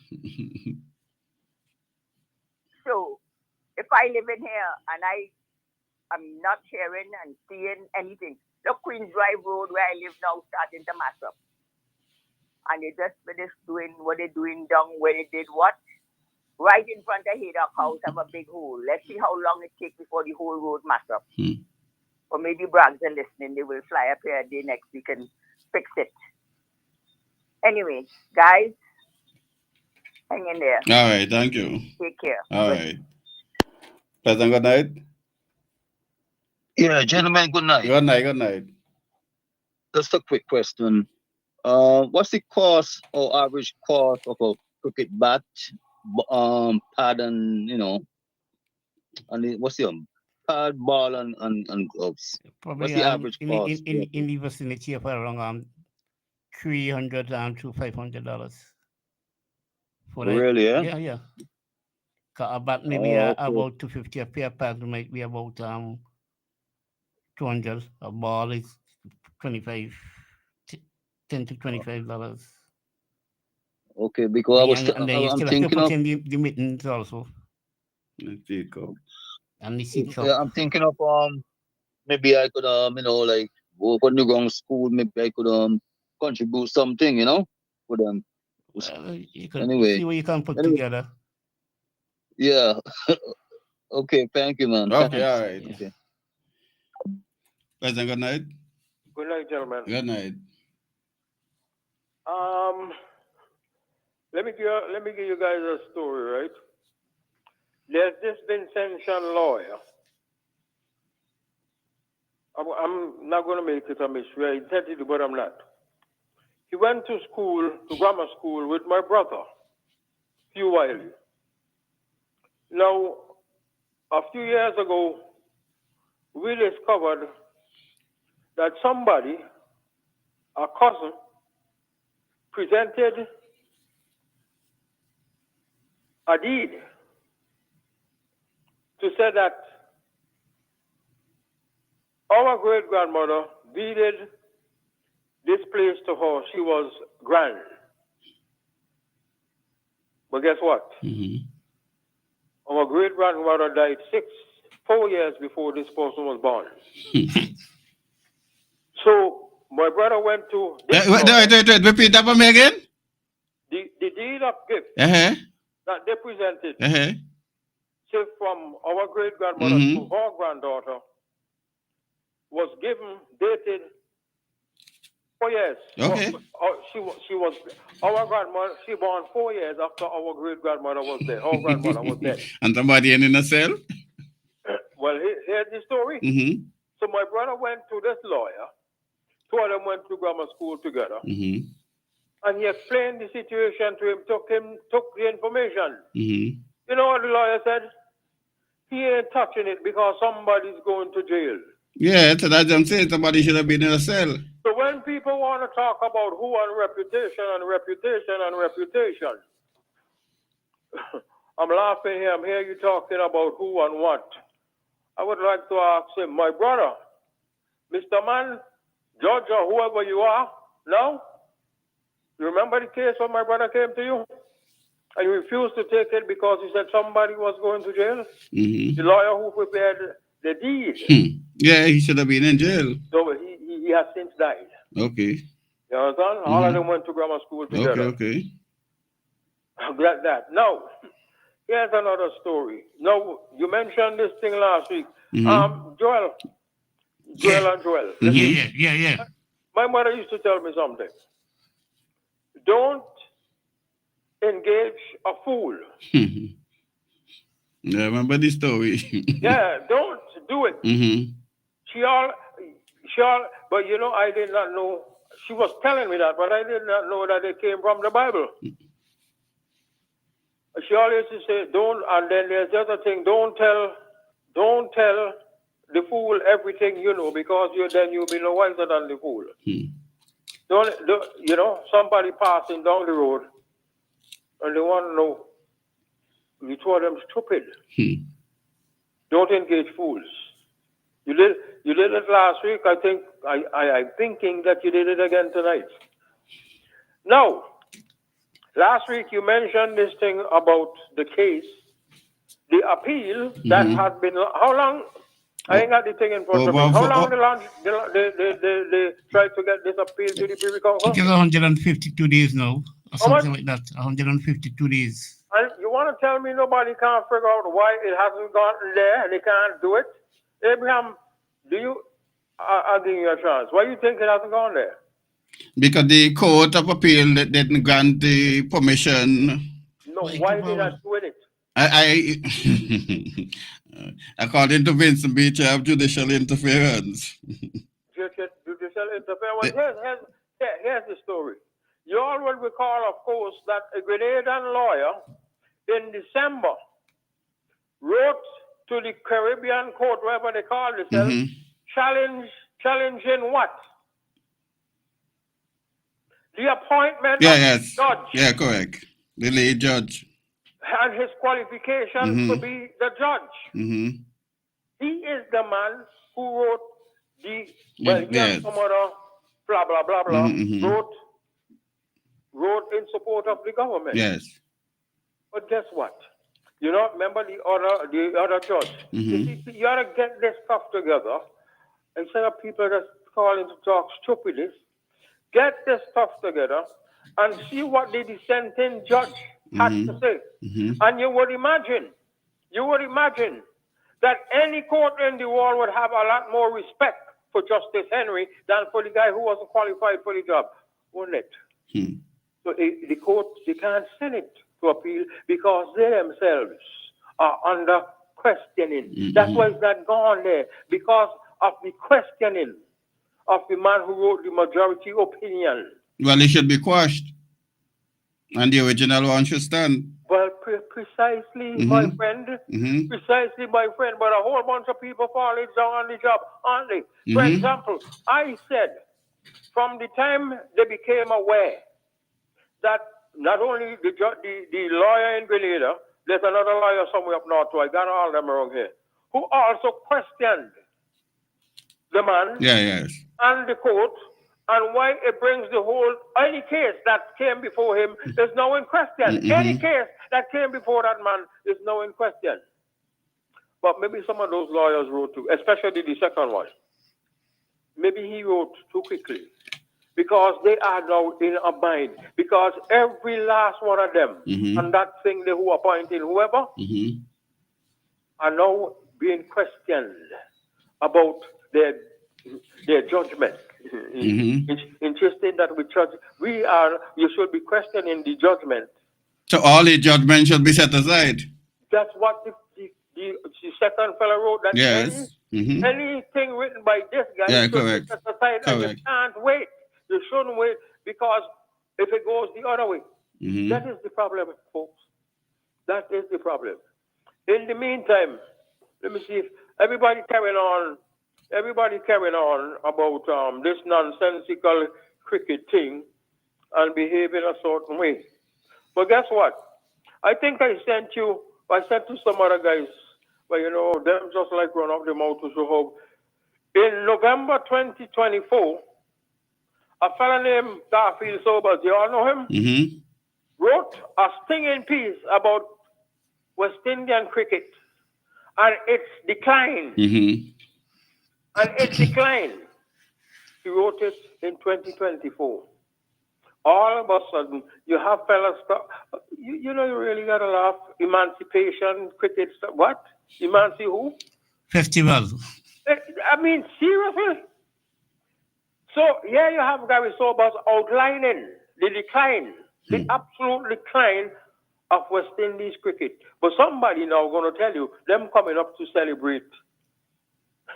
Is that ironic?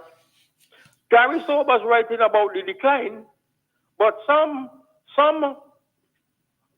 let me be cool, coming to try to hoodwink people about they having emancipation when the thing is now in the doldrums.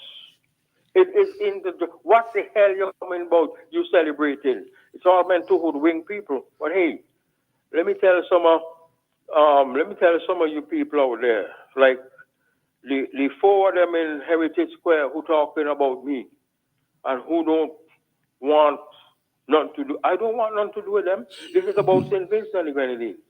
And when you're wrong, I'm going to say you're damn well wrong.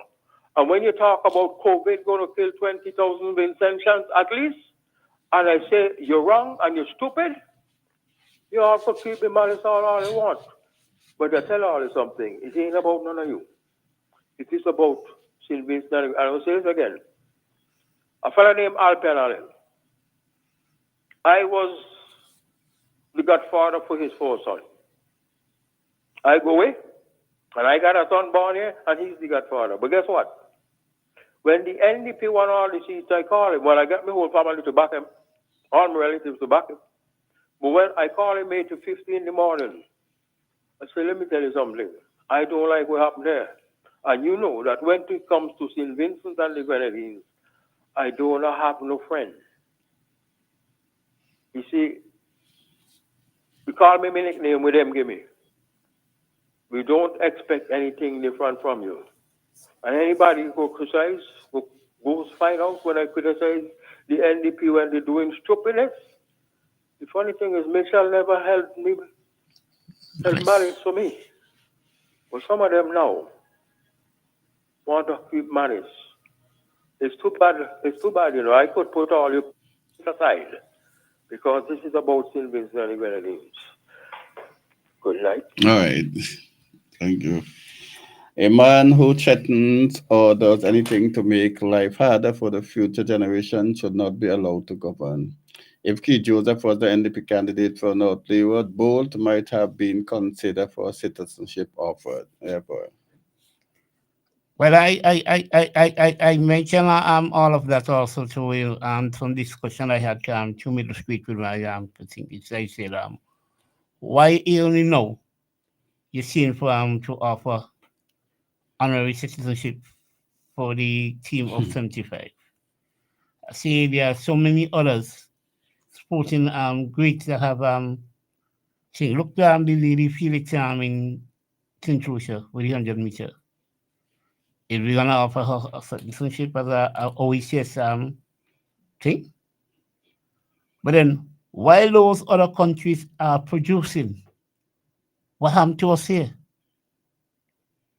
When I saw that particular story, my mind went back to the people of Belize, who basically see St. Vincent as their home. And we refuse and lambaste when Eustace indicated that he going to give them honorary citizenship. And then we have these guys. I don't know if they want it, but we're going to grant them it. But people who really wanted to believe that because I remember when I went to Belize the first time, this individual, and when they hear you from St. Vincent, they just like some black people believe Africa is the mother country. They believe that St. Vincent is the motherland, and they have a right to claim because they were exiled from here. And it's a different story, but now you get been who not even must be interested in St. Vincent. Because the people in the 70s, 80s. Yeah, correct. They must not even interested in St. Vincent. So why we playing these foolish? Well, it's a foolish season in any case, right? To try to tarnish and expose an image. Huh? We should be trying to see how best we can build back. And I agree with Shadow. Too much insularities in West Indies cricket that has caused the demise of West Indies cricket. The same great Viv Richards in '83 when he wanted to play the last World Cup. Now West Indies cricket would unceremoniously and what did Calcom do? Huh? What activity you are having over the years for emancipation? Nothing much. Because the honest, I know Idisha, yeah. Every emancipation to have their thing and other people. Well, diamonds. Yeah. But we haven't had nothing for emancipation over the years. Well, before you had some Nyabingis brothers. I'm talking about the state. The state had nothing. That is, I'm talking about the state having nothing for emancipation. I don't see why you need anything for emancipation in the first place, but If you, yeah, but I mean, I listened to Aidisha now, the presentation from I think Jumoda's video all the time, right name, and some other people, and you listen to them, and they basically encouraging you to fight on. And now is a right time also based on what is taking place in Africa, right?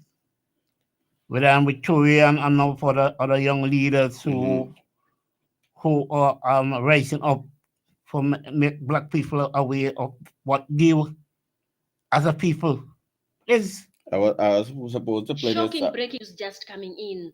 Bill Gates will be supplying GMO food across the world, and 11 nations comes from Africa out of 70 that has accepted. So, to those who doesn't understand, the GMO food is the fake seed that Bill Gates introduced back then, and this food is there to actually reduce the population of the world globally. So these are the African nations that have actually accepted the GMO food, and the 11th country will literally shock you. So stay around. Number 1, we have Ethiopia. Number 2, we have South Africa. Number 3, Nigeria. 4, Ghana. 5, Kenya. 6, Sudan. 7, Malawi. 8, Egypt. 9, Zambia. 10, Eswatini. 11 is one and only Burkina Faso. I know most of you will be. Good night. Abraham, I'm laughing. Hey. The partner point, I just want to mention all the real outstanding things that the African leaders doing, right? listen to them and Bill Gates. I mean, it's just simply amazing. Ironic. Good night, my friend. Yeah. Listen, to keep it real right here on nice. It's a boy, yes. When I heard that, I said, boy, that the staying. That you, and then we're not paying attention to that also, because if you notice, boy, in our days, we have a sweet pepper. When it's ripe, we squeeze it and we put it back on the job in it. Tomatoes, the same, you name it. And now it's almost impossible. And now it's almost impossible. So this part of Concept Campaign is not about emancipation. If we think so, we are fooling ourselves. Okay, well, let me just take. Pleasant good night. Pleasant good night. Okay, boy, go ahead. Yes. So that aspect like you explained thing is very ironic. So then you're making certain granting and then you get benevolent onto someone who wants to destroy you. Yes, keeping it right. Nice. A pleasant good night. Yeah, sorry to have to call back. Go ahead. You know, given this situation we are now with respect to operations, right? I think, from my standpoint, it would be anomalous for us to allow Senor Gonzalez to take a prominent role in those discussions, given his orientation and his distinct history of untrustworthiness to the people of this land. Because I think the momentum is gathering with respect to the pursuit of reparations worldwide, you know. That is my position. Okay. All right, thank you. This is a part of Gonslap campaign. This is part of Gonslap campaign. It is not about emancipation. If we think so, we are... Okay, no, I think I read that already. Is for the enslavement of ourselves. Yes. It's, So it's for the enslavement of ourselves according to today's. Yes. Yeah, the final thing I wanted to touch on is education. I realize that basically, I've been talking about it forever. We are regurgitating on robots. Yep. because people coming out with 13 and 21 subject and those sort of things. But the basic knowledge of understanding what life is about, the average youth don't know that, And we in our early stages, by the age of 11, 10 years old, we had a bearing and a focus as to think. We were planting things in the backyard, we were reeling to sheep and to goat, and them sorts of things. Had we been pushed in about entrepreneurship, this country would have been far greater. And I see you're going to write about education. I see you're going to get a new principal for Kingston Preparatory School. Well, not the prep school and now for the No, I saw the rest of them, but I talk about your school. Yeah. Yeah, I saw the about 7 also. Were deputy also. Yes, the thing is that sometimes we have to blame ourselves also because we didn't pass on anything to our children because we wanted them to be different than us, and we never teach them to survive. Because okay, let us look at the vaccine mandate, and let us see some of those older folks didn't get something they could fall back on. If you just depend on using your brain and not only not your hands also, then some of those individuals will have serious problem. Because I know some teachers who were carpenter, mason, or other thing before, they could have gone back to something. So that is not only academia, then you have to teach people not only to live, but to make a living. Because what we did, what we're trying to do in school now is basically to get them with degrees and other things like that, but they basically can't use their hand to do nothing. And that will be a problem coming into effect of AI and replacing human being with machines. We're doing a lot more effective job according to them in some cases, and not only that, but it will be cheaper. So therefore, with all the qualifications and the degree, they wouldn't be able to function, right? They wouldn't be able to function. So I think we need to look at that also and see how we could rechannel the education system itself, because we need people to live and make a living with what they earn, and the degree in the next couple of years may not achieve that for those individuals. Another thing too is when you check out the youth of today, their attention span is very short. But some of the teachers are boring too, and they're not as good as the teachers in the past. I mean, this method of the youth are much more into gadget and those sort of things that would catch them the eye. So the hands-eye coordination so is not of what it was like with us.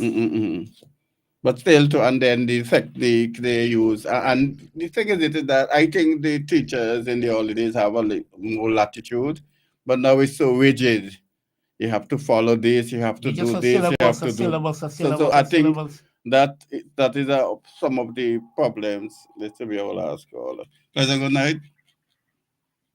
Hello? Pleasant good night. Go ahead. Good evening to you. Hey, good day. I just want to get my 2 cents in Go ahead. on West Indies cricket. To my knowledge, West Indies cricket in the 50-over format, I'm going to take it format by format. Started wobbling. That's how it started wobbling in 82, sorry. Why do I say that? West Indies lose to India in the finals of the 1982-83 World Cup, 50 over. The first two, 1975, 1979. They lost to India, 82-83. And they have never reaches finals of a 50 over final since then. And nobody seems to be paying attention to that. They have never, ever won a 50 over competition since 1979. Okay. In those days, I think it started with 55 overs. In those days, it wasn't white ball yet. It was still a red ball. It was still playing white. So for me, that is when the team started wobbling. And we had the grits.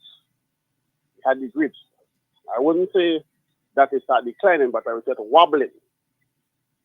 Because since that, they've won some games. They have never won a major championship in terms of world. I think in 2004, they win the Champions Trophy. In 2004 under Brian Lara. The test team, I would say, started wobbling in 1995 when they lost to Australia.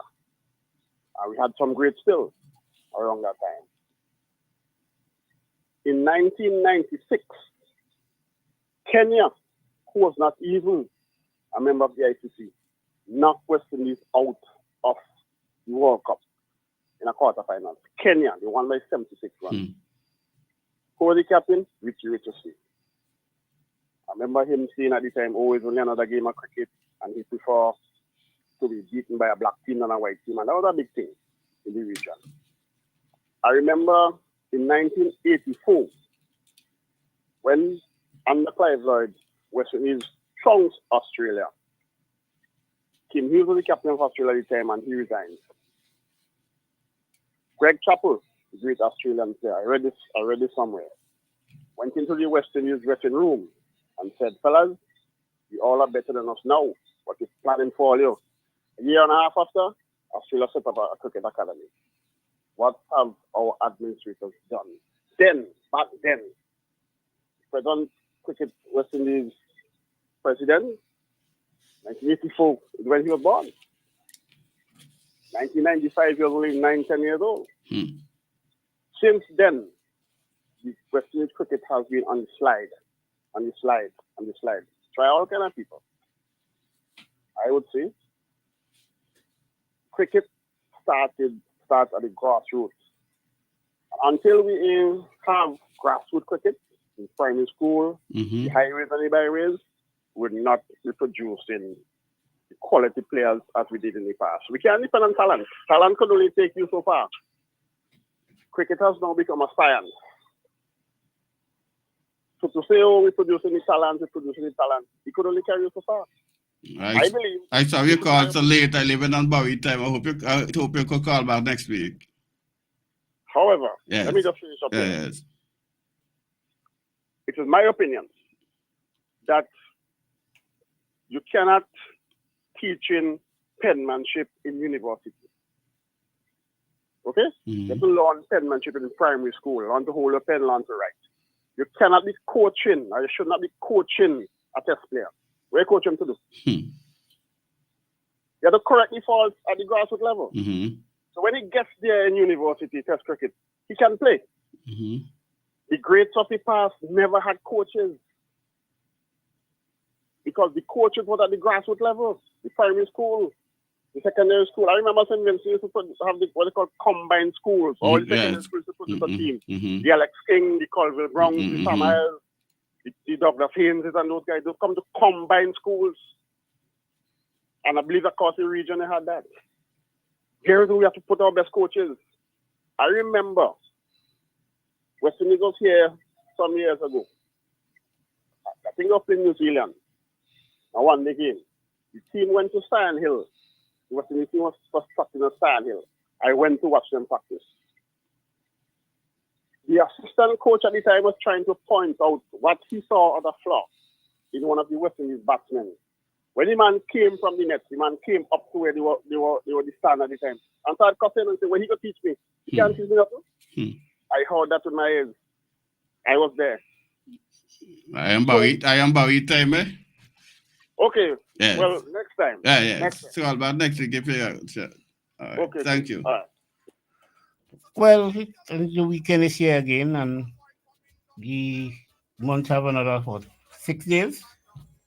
So until keeping it real was on the air. Yeah, have a good night. And don't forget to drop your contribution to make sure that this program continues.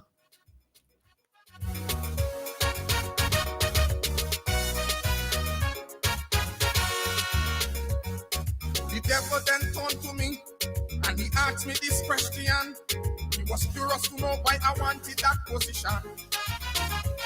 I said, devil, I must admit, the kind of act some people commit.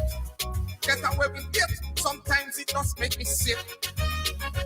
Some people just commit some crime, have to be really sick in their mind. I'm waiting patiently to see their face in the line. I want to be the judge and jury, offering no pity nor sympathy. They shall feel my wrath fire at the highest peak. You see, the priests and the clergymen who sodomize the little boys, them. It's fire, a blazing under them rats. And the rich with their billions get so much time from starvation. It's fire, a blazing under them rats. Scientists who make corona kill so much people the world over. It's fire, a blazing under them rats. So try and live your life very well to avoid coming down to hell. Cause it's fire for you when you reach the land of the dead.